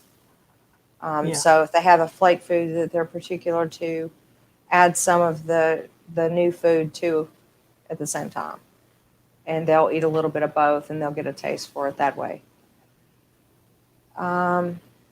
I don't have a tote hospital tank. Kevin, at that time, my fish room wasn't built. This room that you see here was my fish room. It's a very small room, and it was full. I had close to probably 600 angelfish at the time. And Ooh, wow. plus the discus and all the other fish. So no, I really didn't have the space for it, and that was in the wintertime that happened. No, it's been a few years ago. I haven't had clown loaches since then. I don't like fish that I consider to be weak. And I know that they're not really weak. It's just that they're scaleless. I do have Corridoras, but I don't mix them with anybody. They are They stay amazing. separate. You cannot go without corridors. You've got to have corridors. Yes, I had the Starby strain. I have This some. Starby. Matter of fact, and this is going to be of interest to everybody probably. I had 3 Starby quarries in the tank with the discus when I did the malachite green treatment. All 3 quarries survived the malachite green with no issues. They were eating the whole time. They weren't hiding. They were acting normal. Wow. No problem. I killed those with salt. Yeah, But, salt. Yeah, salt. We lost all 3 of the Starby to salt because I didn't think about it when I put the salt in. I did one of the higher doses that we use in that tank, and it took them out. I wish I could go back and undo that. You know, you always make a mistake and you wish you could fix it. That was one of them because I really enjoyed having the stir-by. Now I have the Juliais and the albinos, and I really like the Juliais. So Yeah, I had the Mete, the Adolphoi. I had the Gold Laser. The Gold Lasers are awesome. Your common bronze, yes. But the Starby I found was lasted the longest in a higher temperature. okay, something I'll have to think about. And they kept my tanks really clean when I put them with the discus. They didn't bother my discus unless my discus were about to enter a breeding cycle. Then the quarries should really be a pain in the backside. And then you'd separate them. Yeah. I was trying to see if Scheller put a question up because Scheller did the Discus Talk, but I didn't see a question. I was just checking that.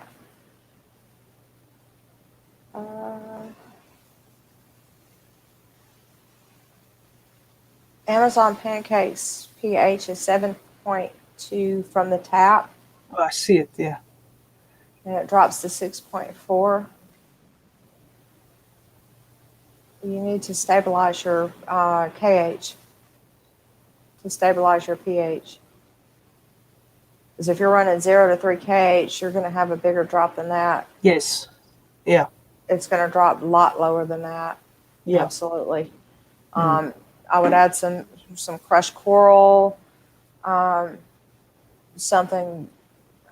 I can't even think right now. I know there's other things you can add, but crushed coral seems to be the most popular with most people.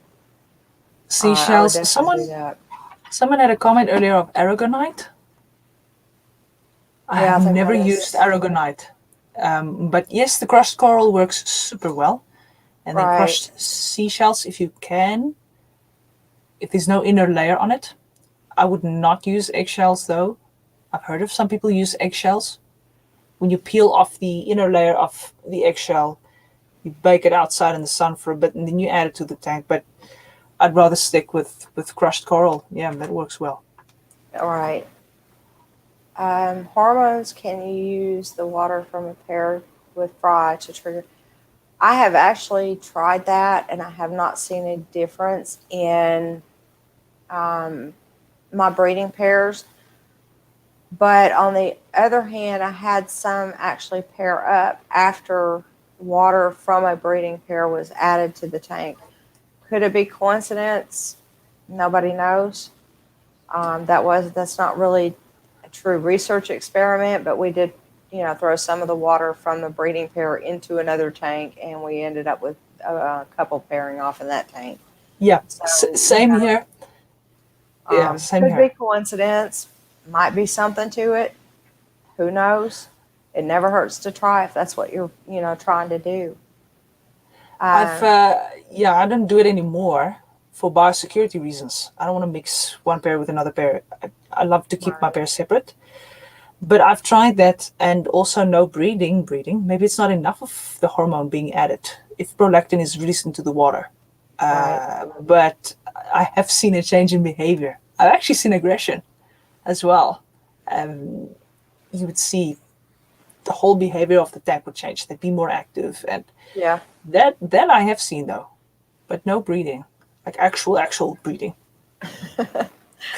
Paul, I have absolutely nothing against having Corridoras in with Discus. They're absolutely amazing with Discus. The reason that my Corridoras are not in with Discus is to protect my Corridoras from medication. Should I end up having to medicate a tank, which is very rare for me to have to medicate a tank, but in case I do, I don't want my Corries in there. I don't have to worry about, getting them out and putting them somewhere else and all of that. So my Corridoras have a tank with my bristlenose plecos, and that's all that's in that tank. Well, I'll take that back. I think I've got a ram in there too. But it's very small fish in there that I should never have to treat. So I don't have to worry about the safety of my Corridoras. I do love my Corridoras. Absolutely.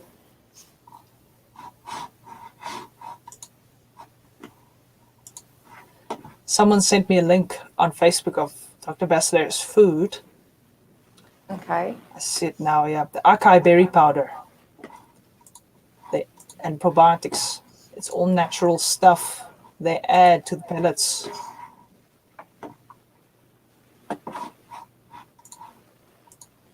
Sorry, I just cut that in now, but I saw it. I'll forward it to me. I'd be interested in seeing it. So, if main site, anybody wants a calendar, I have got a few calendars that I can send out from Sarah. It's got some really cool fish pictures for my people. So if you guys need a calendar, let me know. Give me a shout. I got those in with a box of stuff from Sarah the other day.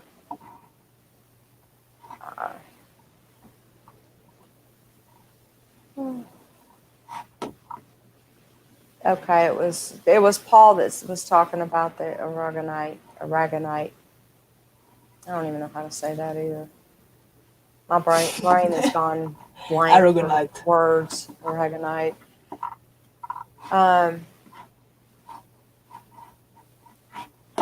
Scheller has an issue with the angelfish, and he's losing one a day. The water is fine, and they look healthy. Okay, they're doing levamisole treatment.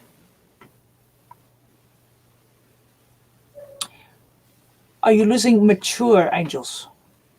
Yeah, I was wondering that too. Is it the babies that you're losing, Is it or is it mature? the adults? Or juveniles?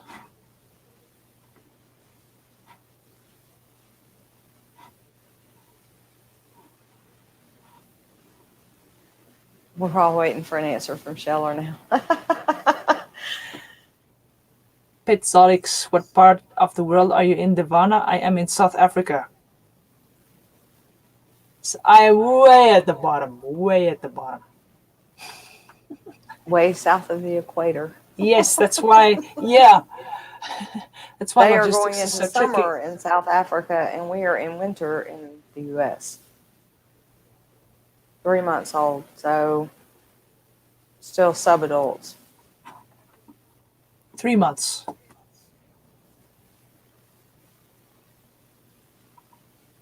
I got nothing.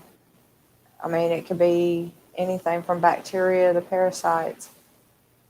Okay, Shella, what are you feeding specifically, and do they have a history of a medication that you've used? Now, they're using levamisole right now, so he's doing a roundworm treatment.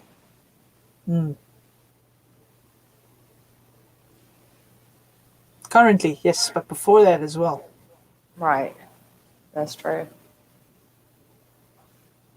All of a sudden, he's losing one a day. I know with discus fly, when you lose one a day, 3 months is a bit late, 12 weeks. But we normally had a gill fluke issue when that happened with us. The notorious 4-week syndrome, as they would call it. And that was something that we struggled with, was actually gill flukes. Because as Right. soon as the juveniles would develop the proper filaments in the gills to breathe, the parasites can attach, apparently. So then we would often see losses. If you lose batches suddenly, we've got a lot See, of I have a experience, you theory know. that it's not actually the parasites that's causing it. I think it's possible that it's bacterial gill disease Yeah. as they're getting their gills in. So that's something I want to get checked into because I find it very interesting. We can have clean parents and have them completely clear of parasites, and then you still get the 4-week syndrome. So that's something I'm looking into on that. So it's interesting, though. I would love to have an answer on that. Okay. Right, hummus, please do great. Extreme baby brine shrimp and frozen shrimp. That's what Sheller is feeding. Extreme baby brine shrimp and frozen shrimp. Hi, Walker's Aquatics.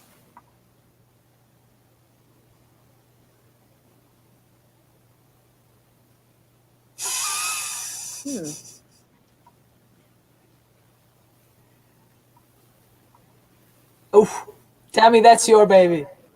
PP treatment. I'm going to leave that No. one for you.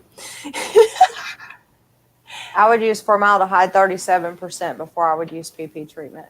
PP treatment is overused and overdosed in most cases, and it does destroy gill filament. I've seen it under a microscope myself. I have too. Yeah, I got a shipment I of agree. fish in, and I ended up with they had ammonia burn because FedEx bested their bags, and they survived. And a few months later, one of them got bacterial gill disease, and I saw where the nubs of the gill filaments was just little nubs. I mean, it was awful. I was in tears. But formaldehyde is so much easier to use, so much safer to use than PP treatment. I would start with I think I would start with Riddick Plus, to be honest with you. Not that they have ick, but it has actual formalin in it. So I think I would Yeah. start with that. Formaldehyde can be quite harsh as well. Yeah, but in the But treatment, it is a gunshot. It works. It's a shotgun. right. It really works. I think I would What go we with use, that. yeah, what we use is the Water Life brand. I don't know if you know it. We get a lot of Water Life brand here, and Right, basically it's the name of the product is Sterazin. It's a combination of malachite green and agriflavin. right, And that's the specific reason why I use that product is like Tammy says, you don't know if it's bacterial or gill flukes. A right. bacterial disease in the gills, so agriflavin could cater for that.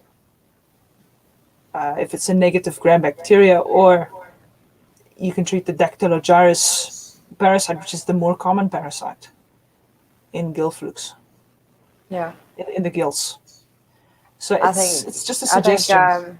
it's ICX. Yeah, ICX has it too. As long as it has the formalin and the malachite green, And I believe ICX is the other one that has the formalin in it.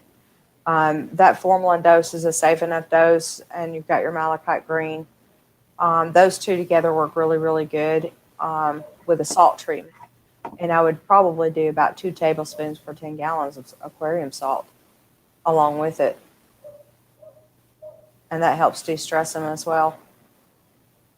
I think at 3 months, they should be quarter size. So, yeah, they should be able to handle that much salt. Yeah, salt, it's strange that salt didn't work. Salt works for a lot of things. Tammy will know. Yeah. Salt queen. Well, that's the one thing. The second thing I can think of is if you feed foods quite quickly, 12 weeks age. I know a lot of people start introducing rich foods, whether it's pellets or frozen mixes that contain a lot of good stuff. Too much of a good thing can be a bad thing. What I mean is the liver can be overloaded with vitamin A if you add like astaxanthin, or too much commercial pellets or food that's designed for adults. And I don't know angels very well, but I know Discus darkens, and then they go to one side and then they die, and they die one by one as well. If you tend to feed very rich foods to them. So you have light food like your brine shrimp, right? And then if you switch over to too rich, it can happen as well. Exactly. So I don't know what extreme is. I don't know if that's some sort of commercial food you're using, but baby brine shrimp is definitely not the reason. Oh, Unless your definitely baby not brine shrimp is that's off. But yeah, brine shrimp is absolutely the best starter food for any fish. Frozen shrimp should also be good. If you feed something like Cyclops, is I that feed the that one? to the babies. Primary Flakes by Ocean Nutrition. Oh, It's wow. a high protein diet. I feed it to just about everything, and they love it. Okay, extreme is krill based. Interesting. Okay. I'm gonna have to look at that. I'm gonna say hello to everybody that came in that I missed, because I know I probably missed some people coming in, and I apologize. We're getting into these discussions and I'm forgetting to look at the chat. Me too.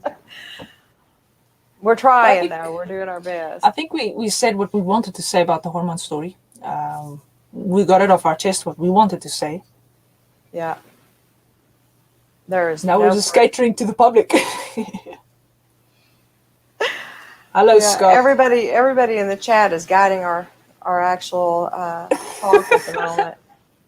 Will we be doing a live chat about different strains? Probably not, because most of these strains that are created are top secret. We have no idea what's in them. There are very few strains that even Carrie could probably not tell you every single strain, what's in it, what's back there in it.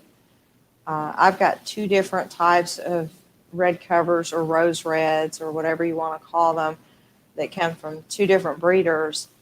Well, actually, one of them came from a rose red pair from a breeder. The other ones actually came from a pair of melons, which are non-pigeon,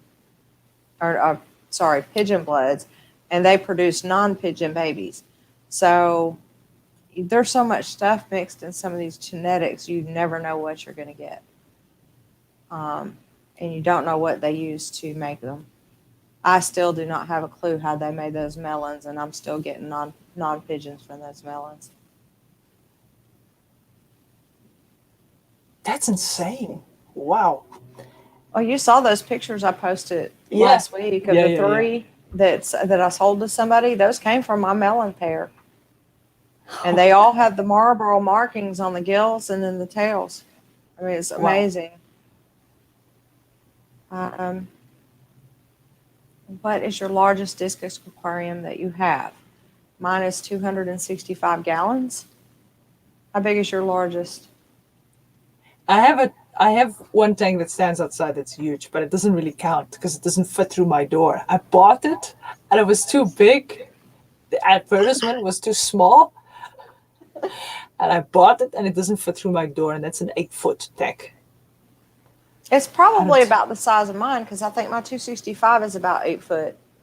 Yeah, but my biggest currently now is a 6 foot. It's a Probably a 6 foot 150. because I sat in it and I took a photo. And I'm 1.8 meters tall, so I can sit Awesome. in that deck. Um, what is the verdict on Cecum probiotic discus flakes? I'll have to get back to you on that because I've never heard of it. Um, yeah, I'm definitely going to look Seekim, at it. Seekim, we don't get the probiotic discus flakes in SA. I've seen some good reviews on it. I Yeah, think it contains the I bacillus haven't strain. seen it. But Seekim, we absolutely love Seekim. I missed the question on Kevin as well. He asked, I said something about tap water, using tap water with my discus, and Seekim's safe.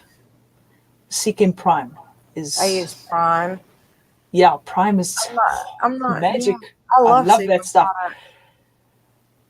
Cecum Seekim probiotic. tests some of their products for up to 4 years before they release them.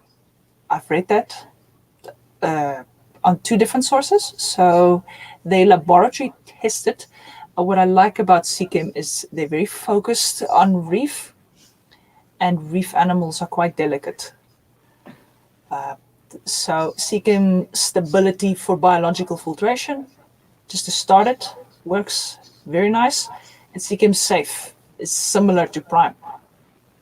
I want to ask if you can send me a link to that, please, for the probiotic discus flakes. I just did a search for it. I'm not finding it. And I would love to look that up because I do try to keep up on top of the different foods that are available with the probiotics. That's okay. I think that's a really important one right there, the probiotics. Okay, Crown Tail asked you a question, so I'm gonna let you answer that. I need to walk out of the room for just a moment. No problem. Let's see. Discus Divana, what vegetables? Sorry, I read everything out loud because I can only see one eye. I can't see very well. What vegetables do you use with shrimp for fry, and when do you start using color enhancing foods for fry? Okay, so I assume you're talking about my frozen mix.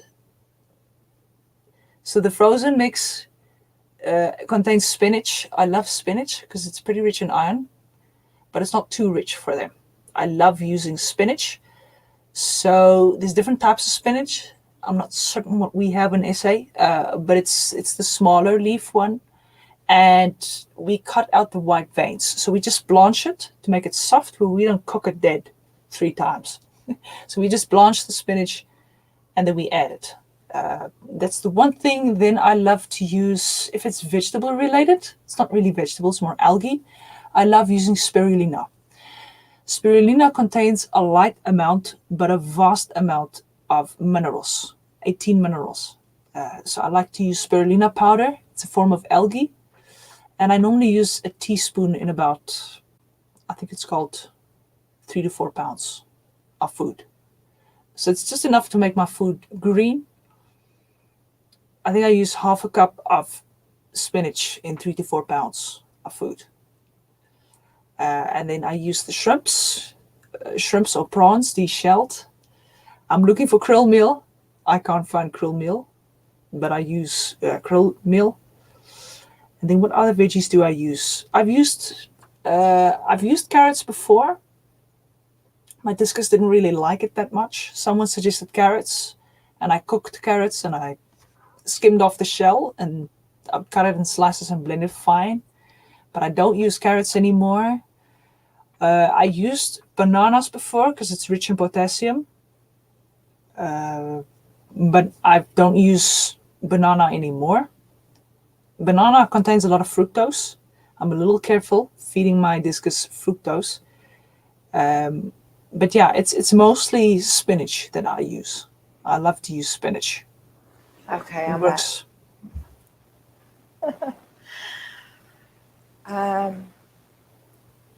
Rose, do you recommend adding small discus to an established tank with larger ones? I do not see a problem with adding smaller discus with larger ones other than bullying. I would worry a Yes. little bit about the bullying. Yeah. Yeah, I agree as well. Probiotics to add to the do-it-yourself foods. I am a firm believer of vitamins. I do not use Vitachem or Silicon. I use a men's complete multivitamin. I use men's multivitamin because it has selenium. I haven't seen selenium in the women's complete multivitamin, so I use the men's multivitamin. And I also add a stabilized vitamin C to it as well, and that helps a lot. And garlic and paprika and spirulina, that sort of, I mean, those are all probiotics. So we add a lot of probiotics and carrots and peas. The Sarah Discus granules I currently feed, and my discus absolutely love them. Thank you, walkers. I really appreciate that. Sorry, I forgot to turn my camera on. I went and got me a cherry drink because I was thirsty.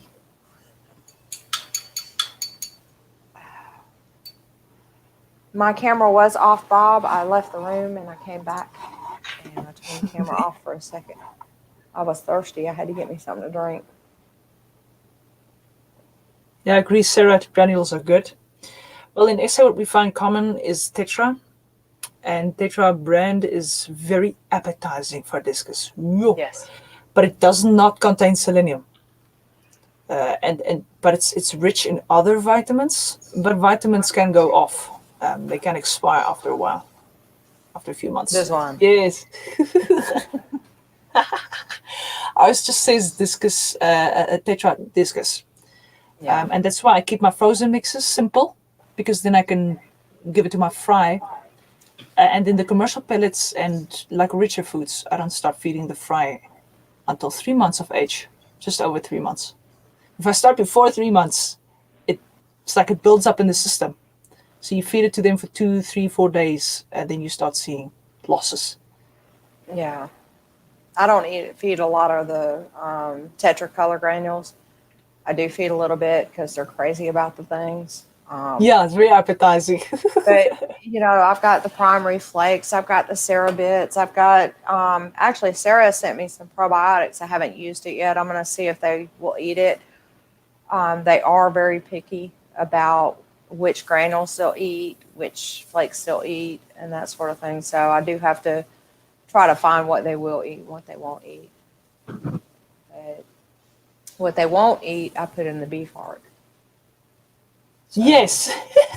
What they can't see, you just hide in the mix. It doesn't go to waste at my house. Absolutely not. Hey, lady, how are you? 503. Welcome to the stream. Hey. Somebody please tell Brianne that I am sorry I went over into her time. Please, for me. I mean, I was going to try to tell her all week because we went over last week too. But I do apologize to Brianne for going over into her time. Let's see. I just don't know. Let's see. Todd wants to know, what are both your thoughts on the use of the UV sterilizers in your discus aquariums? And could having too large of a UV sterilizer affect their health?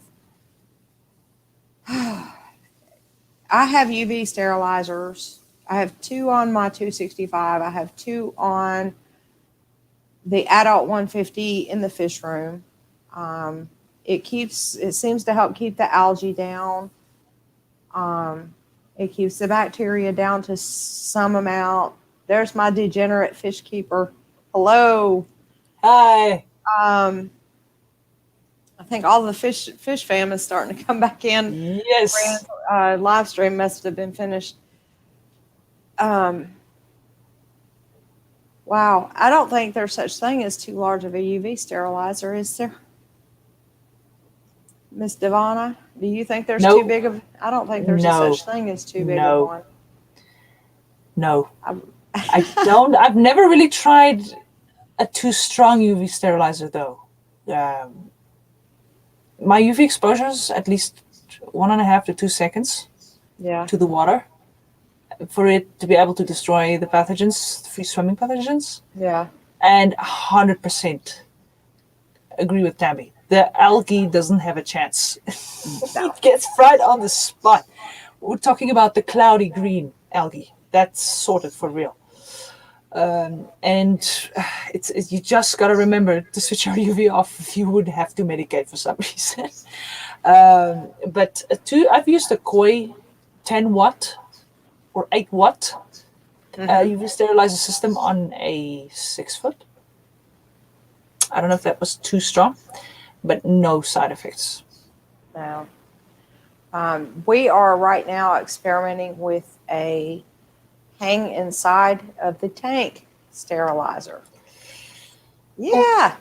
It's completely encased Okay. in plastic, dark plastic. I saw that look.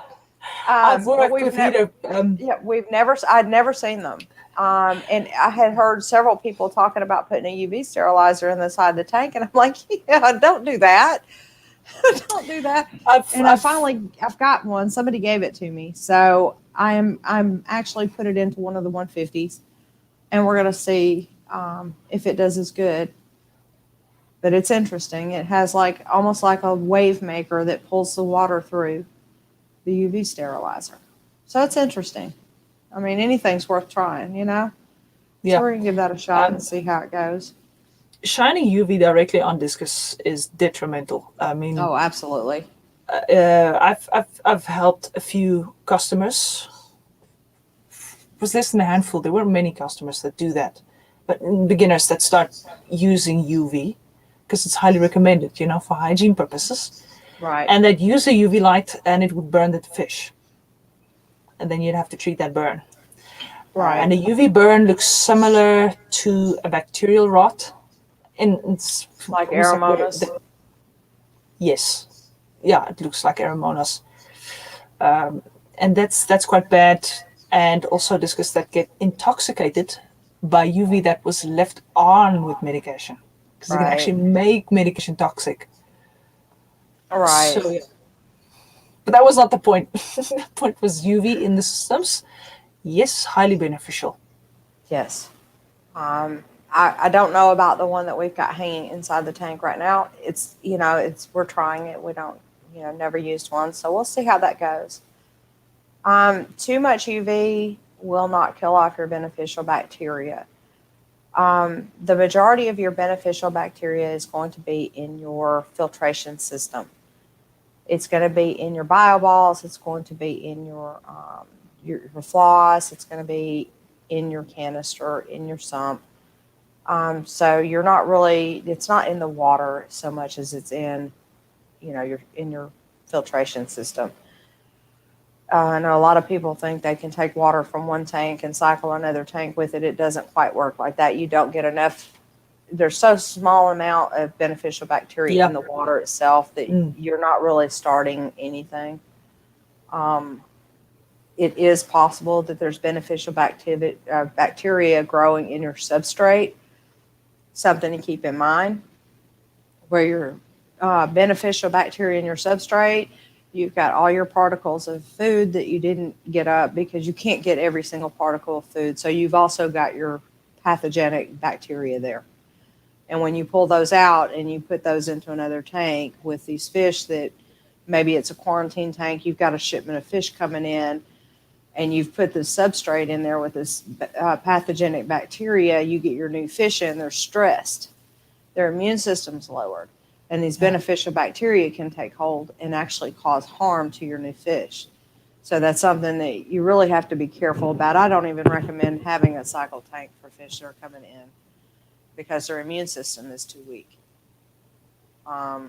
Better to not have any bacteria than to have the pathogenic bacteria in there. You see, aerobic bacteria has the ability to attach to surfaces. That's what they do. So they attach to surfaces. It has a bit to do with polarity as well, but I don't know that much.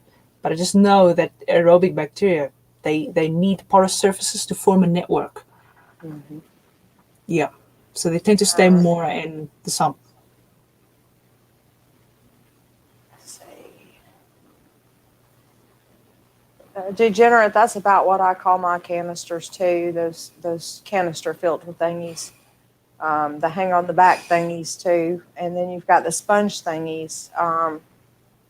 And yeah, that's pretty much how I describe everything too. So, I love that um, thingy.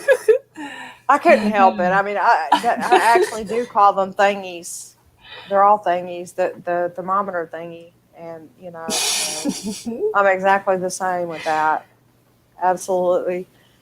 Um, Paul, I would love to know, what were you having an issue with before you started using the green killing machine UV, and that it worked to get rid of? I am curious. I don't have one of those, but I'm curious of what exactly the difference is between that one and just one in the canister. Um, Right, I really enjoy having the UVs. We have two of them on the big tanks. Some of the small tanks have them, some of them don't. The ones that don't, we end up putting the bristle noses in.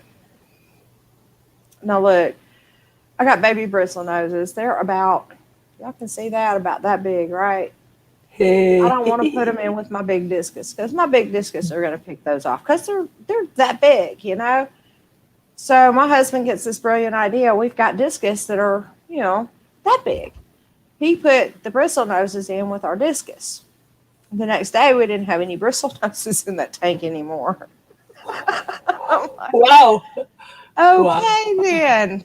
No bristle I also noses for work those discus. I also work with bristle noses. Yeah, they're awesome. They really keep a tank clean though. They They do. do a They do. good job. They poop everywhere. But they Yes. keep it clean. They keep the glass clean, but the bottom Yeah. is well decorated. They keep the glass clean, just not the bottom. Yeah.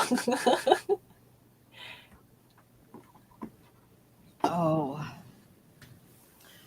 Y'all, this is fun. I enjoy having everybody in here, asking questions and taking us down these different roads of conversation.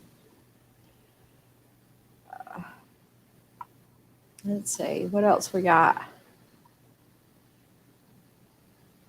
Using it more for possible waterborne parasites as opposed to algae control. You have to have a really strong UV to do the parasites, if I'm not mistaken. They're a little bit harder because a lot of them are crustacean type. They have a hard exoskeleton. Even some of the flagellates are hard to kill like that with because their exo is a little bit different. Um, yeah, that's another fish. The degenerate, that's a scaleless, isn't it? The black ghost knife. I was just talking a little while ago about taking out my clown loaches with the malachite green and how I'm not going to do that again. Malachite green, I think, can also not be used for stingrays. Apparently. Yeah, they can't. I've got a friend that has stingrays, and his discus got cross contamination, and he ended up having to pull the rays so he could treat the discus. Yeah. I would love to have ray pups. Oh, I'd love to have a few ray pups. I would love to have room for a tank for rays. I would love to be able to breed rays. I mean, they're just absolutely beautiful. Yeah. And they're really like water puppies. I mean, I've sat and watched Jeffrey. I know you talked to Jeffrey, but he puts his hands in the water and they come up on his hands and they're just something. I mean, they're the real actual water puppies, stingrays. Yeah. Yeah. I love them. It's in the tank and close sterilizer with the pump. Yeah, that's it. Okay, that's what I have then. What I was talking about with the inside the tank. Okay. I wonder if that's what this one was called. I haven't seen the box on it. I don't have it in here. I was just thinking if I do, but I don't. My fish room became a mess. This is the hospital room, and I now have guppies and betas and boxes of stuff sitting here now. I was wondering when we'd see a better discus again. Love to see your discus. I'm going to do that. I'm going to Once you sort it, yeah. Yeah, he's doing water changes out there today, so that's that. I'm not going out there because I can Yeah. promise you, we got how many people in this chat right now? 25 people in this chat. I'll guarantee you, if I go out there to look at the fish room, he will take all 25 of them out of that chat and make them work on that fish room. I'm kidding you not. That Yeah, is a 4 to 5 hour job sure. for him. And if I go out there, I get put to work. So I think most of the South Africans have gone to bed now. no, I don't mind It must helping be in the fish mostly room. Americans online now. And Norwegian. Yes, our Norwegian friend is still here. And I thought that I saw one. Well, I did see one of my Canadians here. And I thought that I saw one of the Australians, but I don't think I see them now.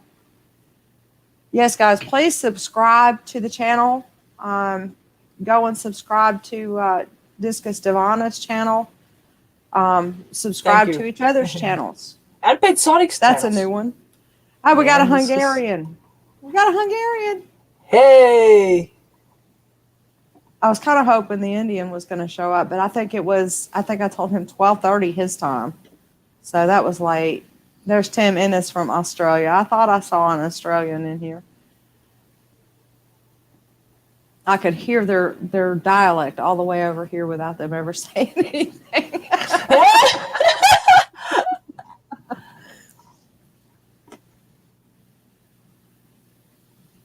Hey, how did that pop up? That's cool. I guess I I think bumped you on clicked it. on it. Yeah. If you click on it, you can actually highlight some comments, I think. There we go. Steiner, the water from my tap in Norway is TDS 35. I was trying to look. Your KH is 3, but your TDS is 35. My KH is 2, around 2, and my TDS is, I say, around between 60 and 90. That's interesting. Wow. He's got 35 TDS and a 6.5. That's good water. Oh, yeah. My KH is around 5 or 6 or 7. Wow. Yeah. And my pH is, let's not even go there. My TDS is run about 212.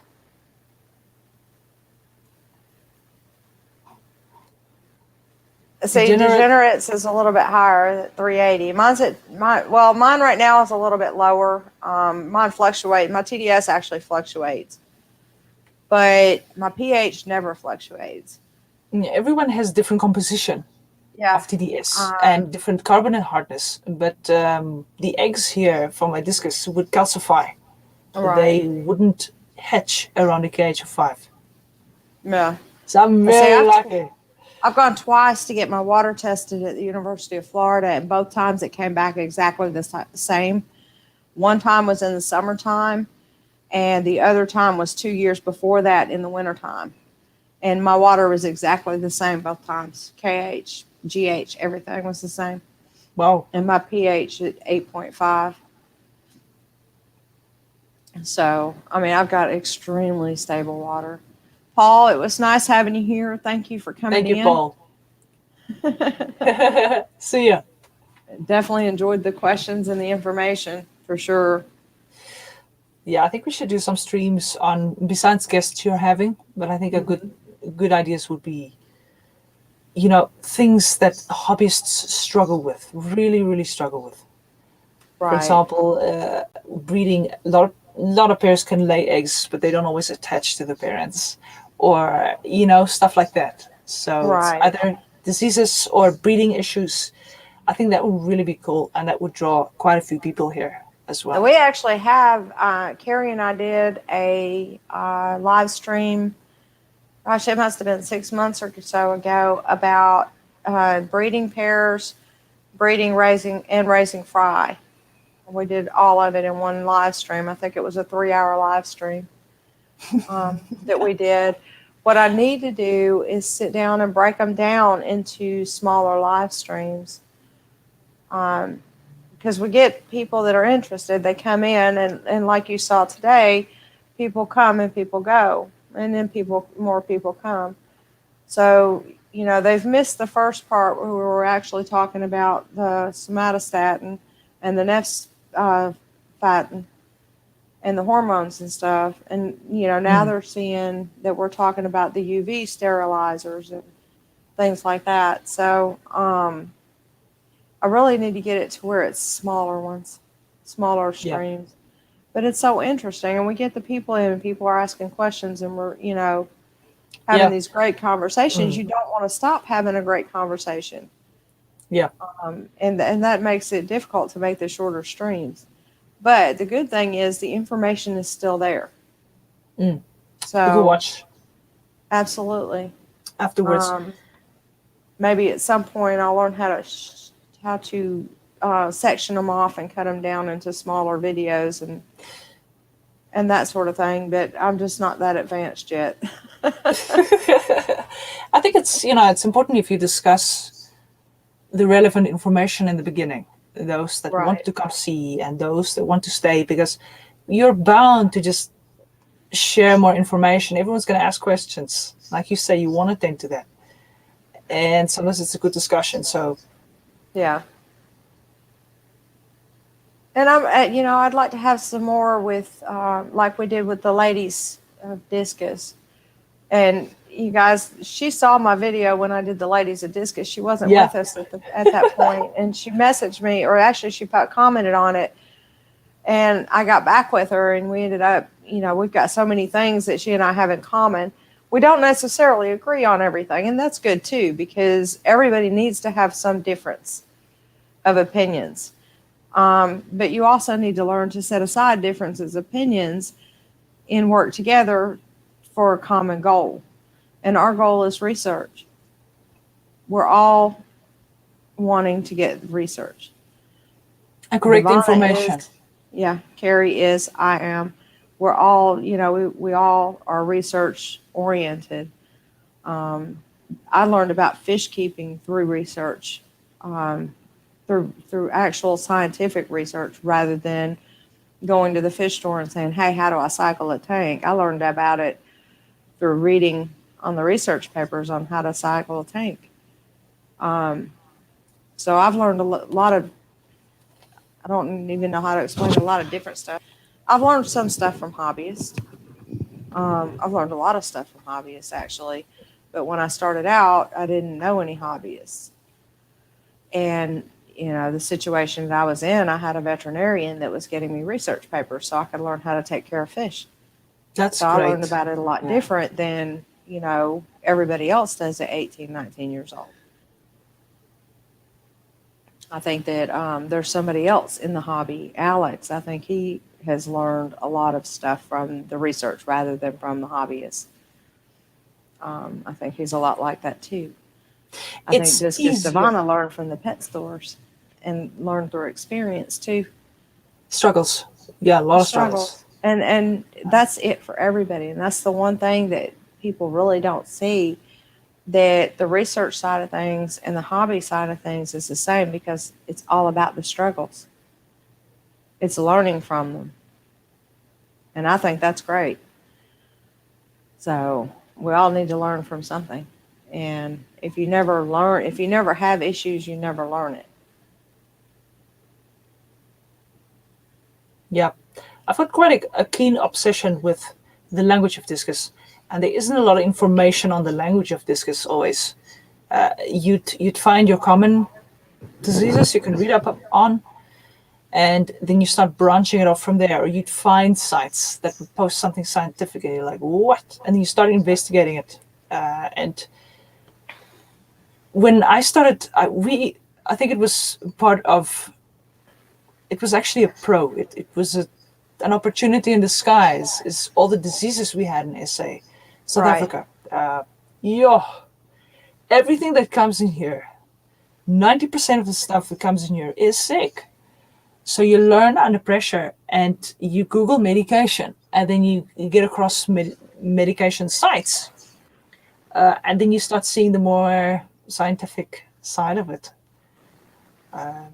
it's kind of an obsession, really, because the more you learn, the more you realize you don't know and you want to know more. Yes, that is an obsession.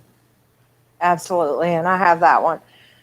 Diego, I want to tell you something. I have learned more in the last 2 weeks from the fish fam than I have from most of the research papers I read. I never knew that there were that many actual different species of shrimp. Okay. I thought there was a shrimp. I was sitting watching, I think it was Papa Shrimp. And they're going through all these different, and I'm like, I didn't know they had that. You know? And the snails, how many different snails do we have? Holy crap. Yes. Robert, the talking to Demi and Gary counts as research. Yes, it does. Bob, you get credit, special credit, okay? Anybody that can pull out of Carrie the difference between an albino and an immediate albino, that's research.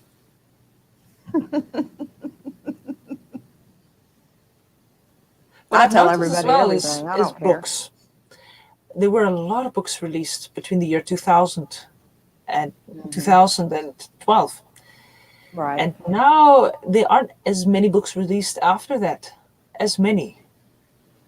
It's more digital now and more research papers going on now at the moment. There's less publications from readers and authors. So I would try and get all the books and learn from the books. But dosages are out of date for medication from 2002 compared to now. So some people use metronidazole at like 5 milligrams per liter. And I've even heard of some people using it at 30 milligrams per liter now. Would you quit using the liters? The actual recommended dosage for metronidazole is right at 1 gram per 10 gallon. 1 gram per 10 gallon. Yeah. That's hectic. That is. That is hectic. But there has the things that it's treating have gotten so drug resistant. Yeah. That they're having to raise the dosage. And the last time that I got a dosage from the vet on metronidazole, it was 900. I wanted to say it was 980 something milligrams per 10 gallons. Oof. So it's gotten high. For treating what? That was to treat hexamida. Or what was it? I asked her the dosage for the treatment. It was one of the flagellates. I think it was hexamida. I asked her what the dosage was. Hexamida is the tough one. Hexamida is the tough one. And I used phosphoric acid because my pH is higher. So my pH wouldn't drop as fast. And I used phosphoric acid slowly to reduce the pH, thanks to a friend who gave me that advice in South Africa. And I dropped the pH to 5.8. Right. And the hexameter stopped reproducing. I think at a pH of 5.8. So by going very acidic, it slowed down the reproduction of a parasite, of hexameta, because I knew that metronidazole and antibiotics causes microbial resistance and is a real threat. Right. So pH was the only way I could go. The treatment for kanamycin at this point is 284 milligrams to gallon. Wow. 284 per gallon. Kanamycin in which concentration? That's for bacterial infection. Yeah, but in which concentration? Oh, in water. Yeah. Yeah. Yeah. So, and I'm actually using it. I also like the website discusrescue.com and Simply Forums. I've seen some of Carrie's contribution. I also read from that. And then there were two guys here that helped me a bit. Alex and Marco de Toy. And then we also have a local forum. Right. African aquariums, sort of. Afrikaans aquariums. I think I'm on that forum for the South African. No, I think it was the South African Cichlid Forum. Yeah. There's that I'm also on. a few guys on there that know what they're talking about. So Right. that's where I learned from. But you learn under pressure. We've got a sick fish. Yeah. Francis Barreto wants to know who your discus mentor is. Oh, I got a few. You mean breeders? If it's breeders, okay. I really did look up to, and I still do. Is I know it's Europa Discus Center, the presentation and the love for the fish.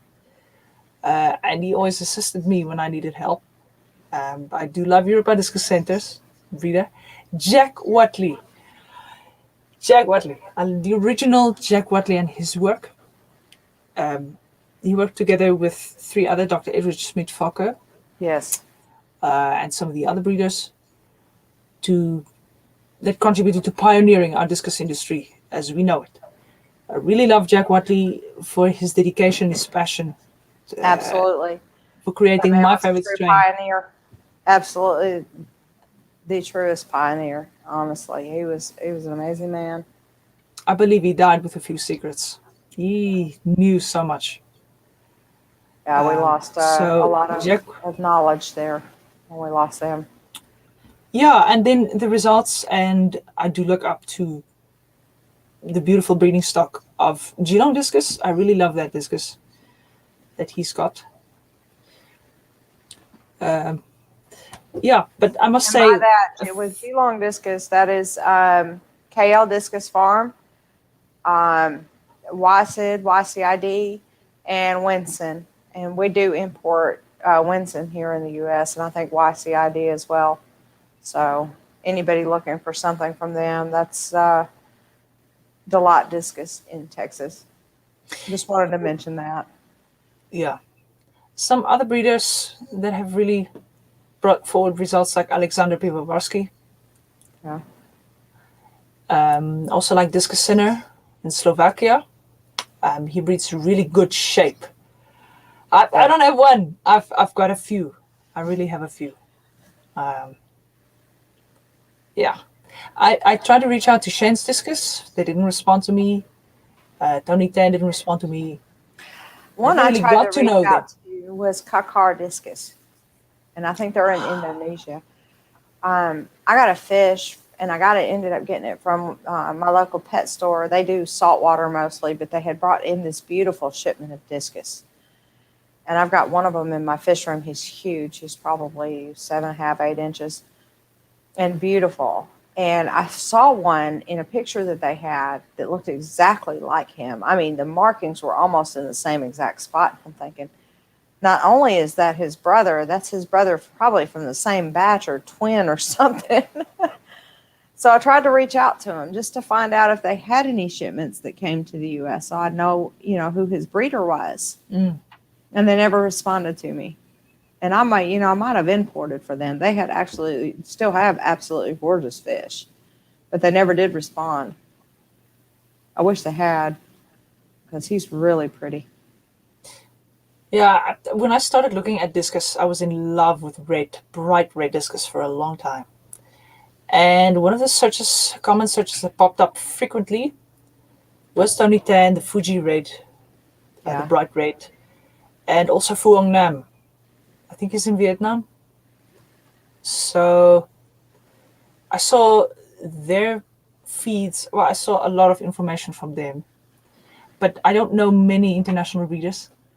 I was very focused just on getting my setups right on the side. But Jack Whiteley for sure, Rudy Wagner from Europa Discus Center. Right. I do like Discus Center's work a lot. I think he supplies some of the other breeders as well with stock. Discus Center. So yeah, those are some that come to mind, but there's more. Yeah. There is more. Scheller, I'm not sure how old Divana is, but back in the day when I started, we didn't have the internet either. And that was 30 years ago. We had pet stores, and I would go in, but they were always so busy, they didn't have time to talk to me. to explain things to me. So I read in books, which I probably could have gotten internet at the time, but I don't know. I can't even remember it being internet. I can't even really remember what was available. I remember my mother had a computer, but I don't think I ever even messed with the thing. So I don't know if it had internet or not, but I remember going to the library and pulling magazines and pulling papers and that sort of thing. And then my vet was bringing me research papers and stuff to read. I really wish that it could go back to that in a lot of ways, because people learned a lot more from each other than they do from this website that has bad information on it. So in a lot of ways, I think we're missing out on a lot having the internet with all the false information and misleading information. And yeah, now I have research papers on my phone too. That's pathetic. We forward papers. I've got that. Yes, and many PDF files. yeah, I've got research papers and 4,000 or 5,000 pictures of discus on it. Yes. Um, It's bad. Somebody asked a question and I can't find it, and I think it was Todd. And Yeah, see it here. yes. This one was to you. Do you prefer bare bottom aquariums for adult discus? For me, yes. You. I normally do bare bottom for all my discus. Yes, but it's because I'm more practical than aesthetic. I breed. I'm a breeder. But mature discus to put in a planted tank can be done. But I prefer bare bottom, for sure. I'm missing a book. I put Oh, away my yeah. books. I've got 47 discus books. Yeah, The but correct books. somebody asked what the favorite discus book was, and I was going to pull that one down, and it's not up there. So I wonder where I put it. I was probably reading it. My favorite book is actually the book written by Jack Watley. Yes, that is a So favorite. here we are saying that we disagree with the growth hormone, the anti-growth hormone, being posted out there because there's no scientific research to back it up. And our favorite people in the world is Jack Watley. The breeder, the original Jack Watley. Yes. The original Jack Watley. Jack Watley, not the Gabe Posada. So, just saying. My book is, because I'm so focused on diseases, because of all the pain I've gone through and all the trauma I've gone through, I'm very focused on medical books. So even though some of Dieter Untergasser's books are a bit outdated now, some of the principles still apply. So Dieter Untergasser, his microscopy book, or Discus Health. It's called the Discus Health book. But I know some of our local breeders here don't like that book anymore. Right. Because of the dosages, and some of his statements say things may cause this or may cause this. Not everything is perfect science. Yeah, but they have to understand that not every parasite in aquaria has been found. Not every pathogenic bacteria has been found. Yeah. We don't know exactly everything that's in that water or in the fish, or if we knew that, it'd be great, because then we'd have, treatments for everything. We'd know what it is and how to treat it. But there's not enough research done. How many times can we say that in a day? Not enough research. And then I've got a book signed by Heiko Blair himself. I think it's just volume 2. So it's just Heiko Blair's description of all the breeders. Right. The effort he's gone through to research every breeder he could come across, or discus fish keeper. There was even one in Zimbabwe. There were breeders all over the world that is listed in the book. And that Heiko Blair book is great for reading who's who. So it's not as much info on discus, but it explains a little bit of the wild strains and the discus strains, but it's more who's who. Right. And then Jack Watley's Discus for the Perfectionist. I love that one. I've got that one in hardcover. So those are the ones that come to mind, but I've got books from Andrew So, Dick Au. I have Dick Au, I have Andrew So. Yeah. This one is one that I had been trying to get my hands on. It was too expensive. I ended up getting it because Francis actually sent me the thing for it. And I have sat here and I have gone through every picture in here. And there's so many of the parasites in here and so many of the, just the different issues you see. Yeah. And they're described in detail. And I absolutely love this one. This one was down low. The other ones are up high because this one usually sits on my desk so that I can look stuff up. That one and the one with a microscope picture on it. Some of the pages stuck a bit together. Uh-huh. And it's because of the tears that I cried. You can actually see some of the tears markings on the pages while I was looking for a solution for cryptobia. Right. And other diseases and furunculosis and all kinds of nasty stuff we had here. I mean, I had the virus. You see the markings. That, the virus goes away and it's gone and you don't have to worry about it anymore. But what you had, that was devastating. I really feel bad for that. That's the thing that got me was I thought I knew it all. I thought I was sitting on a bit of a throne, thinking, oh, I've got so much experience. I thought I could cure everything. And then this thing came along and suspectedly from Thailand or tilapia I had. Yeah. And the symptoms were external, but it was because the immune system was almost non-existent, that almost anything could tackle it. All the secondary infections you'd see. Not symptoms and all of that. But it was actually intestinal. Yeah. And we took fecal matters, we took poop samples that we found a bit of spironucleus vortens on it, but not that much. But that's not what causes devastating damage like that.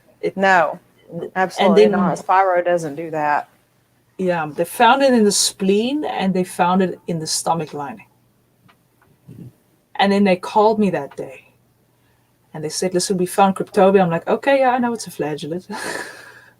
But I didn't know it was EU Balan strain. They said we need an additional 3 or 4 days to further identify it, culture it, and see it under electron microscopy conditions. And then they called me back again. And then when they said, hey, this thing is, unfortunately, we think you got to clear out your system. I remember I put the phone down and then I fainted.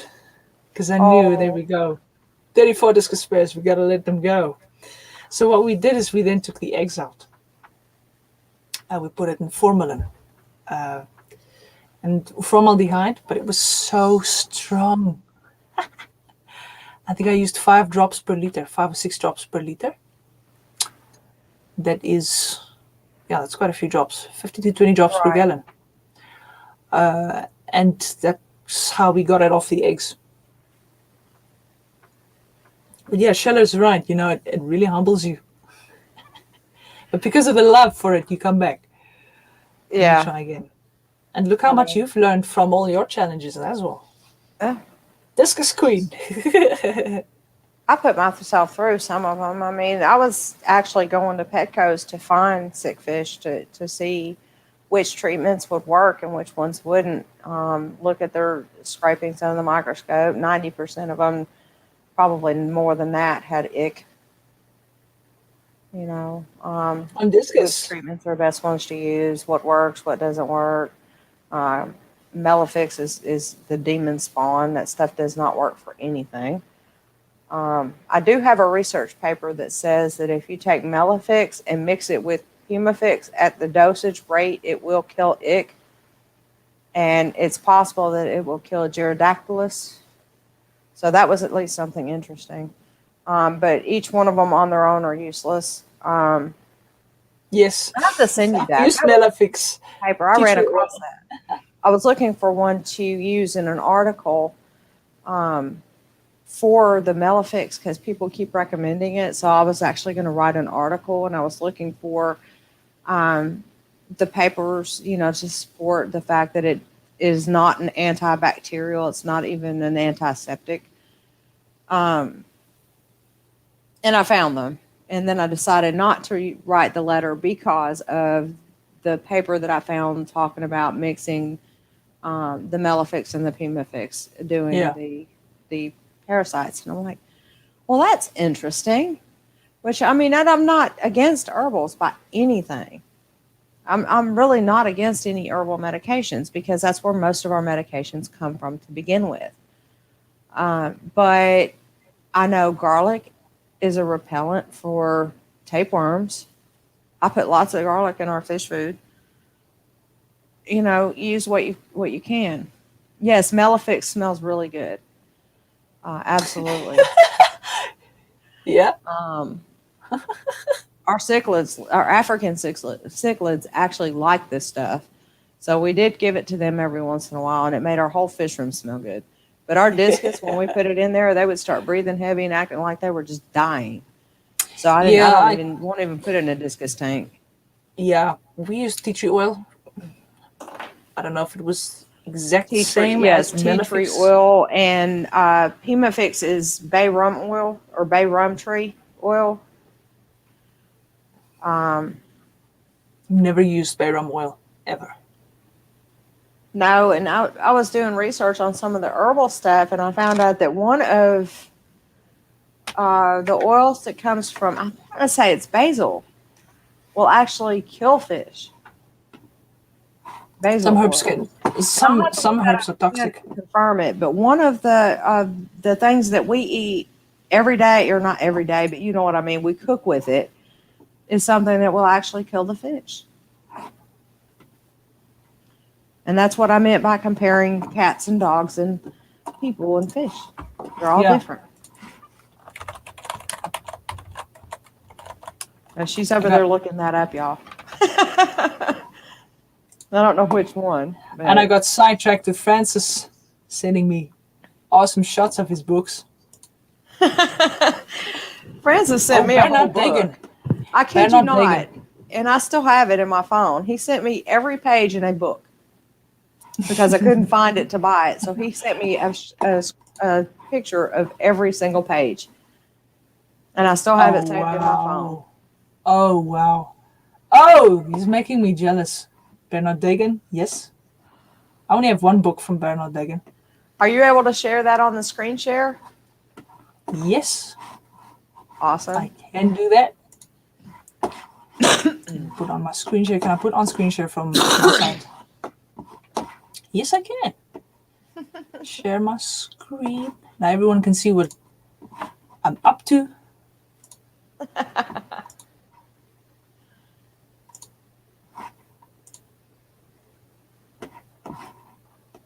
I think I made it available for you, Tammy. Oh, sorry for that, infinite mirror. Look at that. That's one of his books. One of the photos he sent me. Yeah. Do you see that? Some of the upper books, Jack Watley, that one I've got. I've got the one on the left, the Dagan Discus. The Discus on top as well. I don't have... That's not all... I got news. That's not all of Francis's books. That's only a few. I've got a slideshow. Wayne's Discus. I've got those. Asian Discus. I need that one. I've got the Penang one on top. There's Andrew So's Snake Truth in the middle there. Yeah. There's Discus Health. There's another one of Andrew So. I have actually a different... The one on the left, the second one down, I have that one. The black book with the fish in the middle. Yeah. But I have the newer edition. I think that one's edition 9, and I've got edition 11 on that one. And that's actually Discus Brief. Is that the one I think that's the one I use for my dosages on medication when I don't have a vet giving me the dosage, because the dosages are fairly accurate. Yeah, fish disease treatment. It's the second edition. My bad. It was the first and second edition. Sorry, I went past it now. Wayne's Discus, I also need those. But the Discus brief, oh, I want those. I've emailed them, but they said they sold out in all their hard copies. All right, everybody can make their list of books from this. These are the books. I need to take a photo of my books as well. Yeah, I think Francis has all of them. Yep. And then this is the best layer. I've got the best layer open here as well, if you want to see it. Yeah. I love the sight fish. I just wanted to show these. I was just intrigued with the ornamental foods. But basically the best layer site is what you can look at. But regarding the books, yeah, I need a few of these books. Thank you, Francis. I do as well. And he sent me those pictures too. So I've got them. I'm definitely always looking for more Discus books. Some of them are so expensive though, it's hard to get and hard to get. I use Amazon to try to find them. April Ross, I hope she's doing well.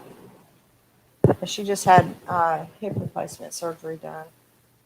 She's a transshipper in Canada, April Ross. And she's a real nice lady. I hope she's doing well.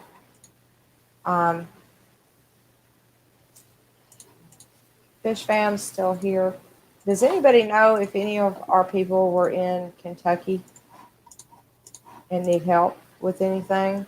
I meant to ask that early on and I forgot for the Fish fam people. If you guys have heard anything for the people in Kentucky.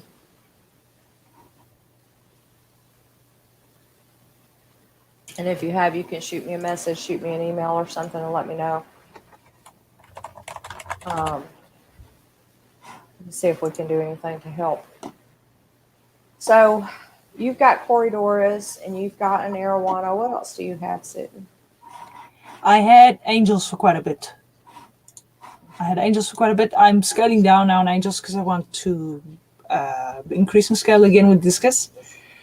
And the angels were there when I had nothing after I lost all my Discus. So the type of angels I have are Manacapurus, red Manacapurus. Right. I had the water margin farms, green avatars, the green turkeys. I've got quite a bit of green turkeys now from Taiwan, and your normal ones. I used to have the kois, the premium koi, platinums. I had double blacks and black velvets. I never had ultims as much as I wanted ultims. I never had those. I won't have any wild fish. I had a few, but they're gone now. But anything that comes out of South America that's wild is going to be hard for me with my water because I can't lower the pH without using chemicals, and I'm not using chemicals to lower pH. So yeah, Nan Discus ultims are expensive. Yeah, ultims are very expensive. Well, the proper ones, Orinoco's, Atabapos. You'll pay a lot for those. Yeah. They're like Discus in my eyes. The same level. Yeah.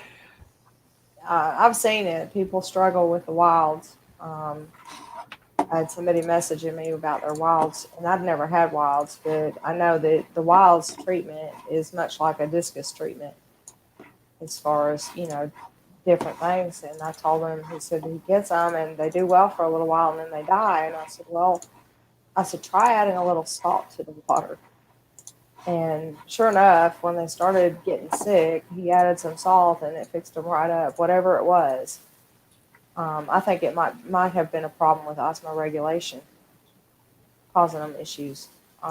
If the salt fixed it, then it was definitely something that salt can reverse, and osmoregulation is one of the things that salt can fix. Sodium ion, Na2 plus. Yeah, that does help with osmoregulation a lot. Epsom salt has got magnesium sulfate, right?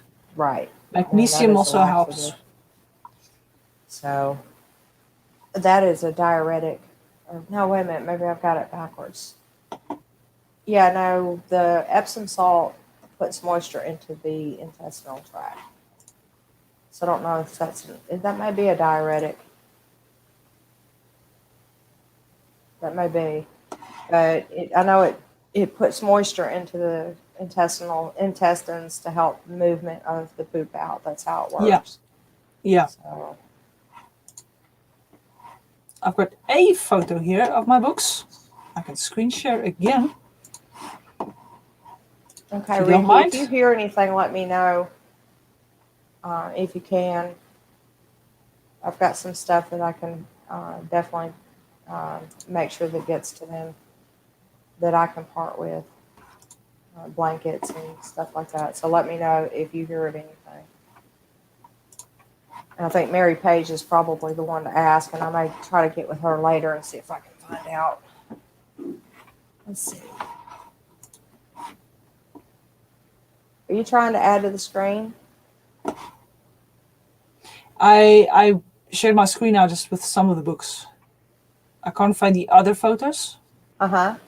but this is some of them. There's the fish diseases one in the middle Okay. of Dieter Untergasse. And then I've also my Discus Health down here.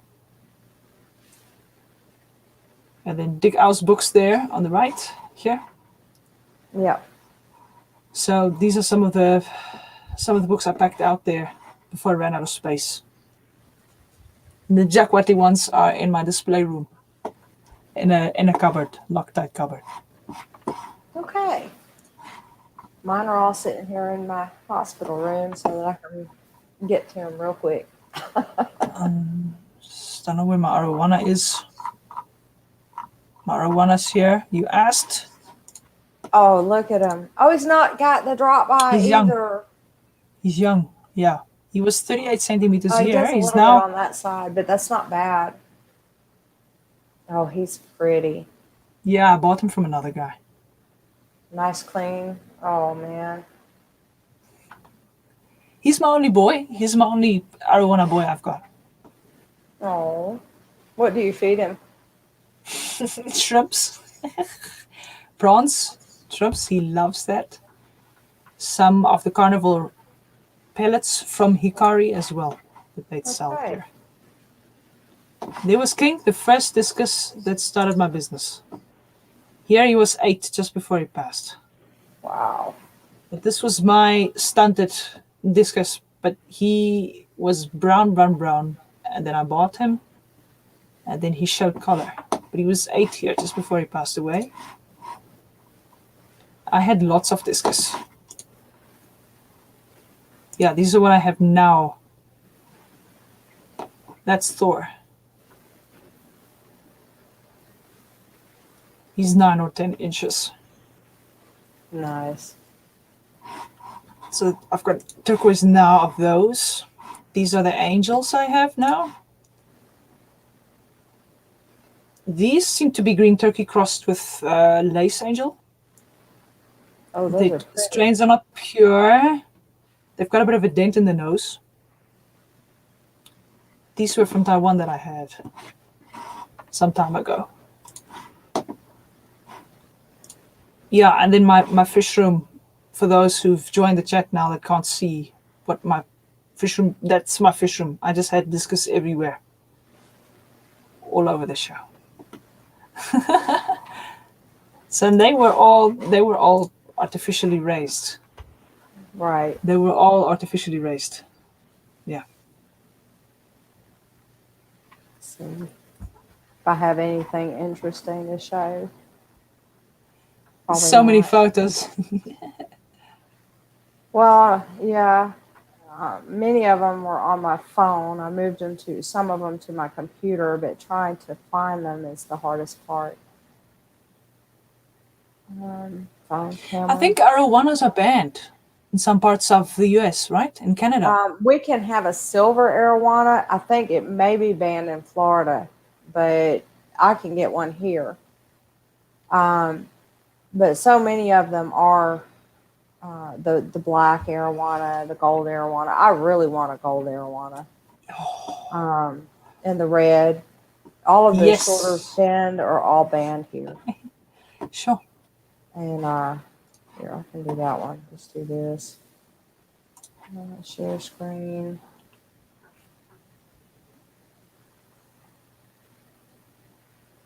We have been streaming for almost 3 hours. Yes, I agree, Ninja Piggy. There we Giardinis. go. This is the male that I was trying to find out if he was one of Kakar. This was when he was really small. He was young there. You can see it's a young fish. Yes. Oh my There's a goodness. recover. Hey. Let's see. These are old pictures. These are a couple years old. So, but The I had to make, Marlboros breeding. yeah. And his pattern is almost the same still. He doesn't have a lot of color. I'm going to scroll down because this is one of the times I moved the pictures and it was over 4,000 pictures in here. So, Sure. I've probably got pictures of him as an adult in this group of pictures. These are some of the fish that we had as well Oh, that were wow. not discus. Oh, I never That's get my red those. empress.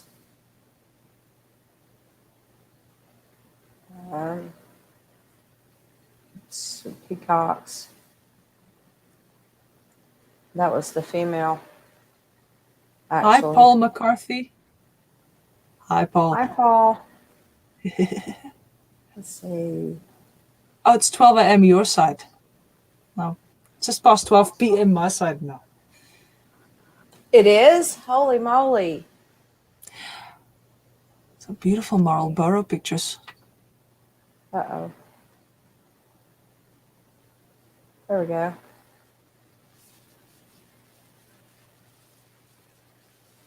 Okay, Dustin. Wasn't sure. I know Florida has more bans on fish than most of the other states do. That's all. Oh, I wasn't Florida. sure about Florida. Okay. Most definitely. Crayfish are banned here. We're not allowed to have crayfish here. And axolotls, some amphibian types, and certain aquarium plants as well. That I wish we could have. There we go. Yeah, Francis, I know you guys can keep the different arowanas up there. I keep thinking maybe I need to take a trip to Canada.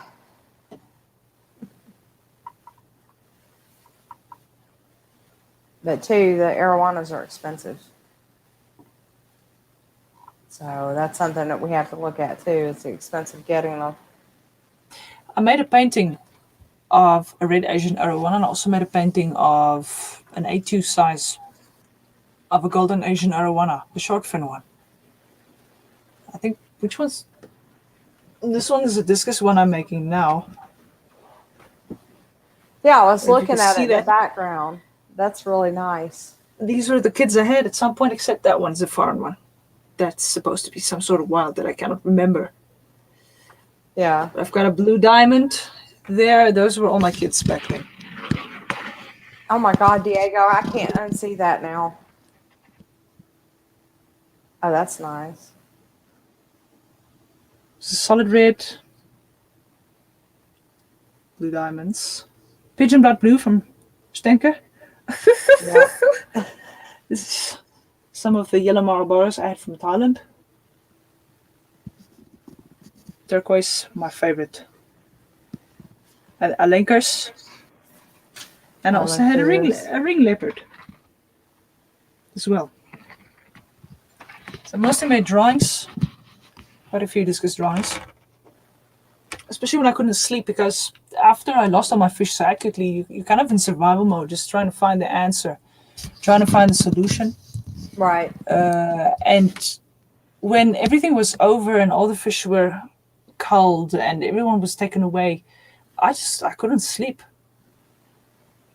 I had so many nightmares, so many night sweats, ended up being diagnosed with PTSD for some time. And in that time, I would make a lot of artworks, Right. a lot of drawings. Yeah. Petonics, I can imagine a piggy in ninja wear. Yeah, I can't only- unsee that. All I can see now are pigs running around in pajamas for some reason.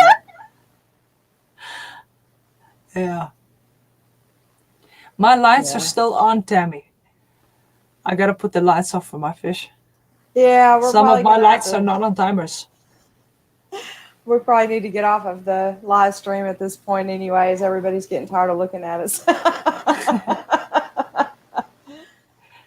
But it's been great fun as always.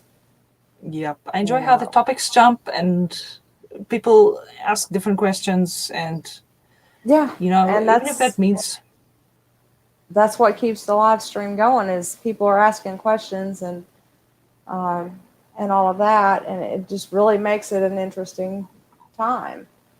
yeah. So, and I really appreciate Fish Fam coming out and supporting the channel, and all my Discus people and your Discus people coming out to support the channel. It's been wonderful. And Yeah, I guess we will see you guys next week. I'm not sure what the topic will be, and I'm not sure when I'm going to do it next week. So, but keep in mind for everybody that sometime between the 18th of December and the 31st of December, and no, I am not telling you which day, I will be doing a live stream, and I will be giving away a $100 gift card from Aquarium Co-op. So you will have to be here to win. And I am amazing. not telling you when it's going to be. So make sure you hit your notification button so that you get notified when I go live, because nobody's going to know when I'm giving away the gift card. So make sure you're following, hit that subscribe button, and hit that notification button. Before you guys leave, please give us a thumbs up if you like the conversation, so we can keep this channel going. Send a copy to Amazon Pancakes, Tammy. Oh, Amazon Pancakes. I cannot get over that name. I've got to use that somewhere Todd. later. That's just killing me. All right, guys. Well, we are signing off for today. I am so glad you guys came out, and we will see y'all next time. Bye, Thank you y'all. so much for joining, everyone. Thank you very much, Tammy.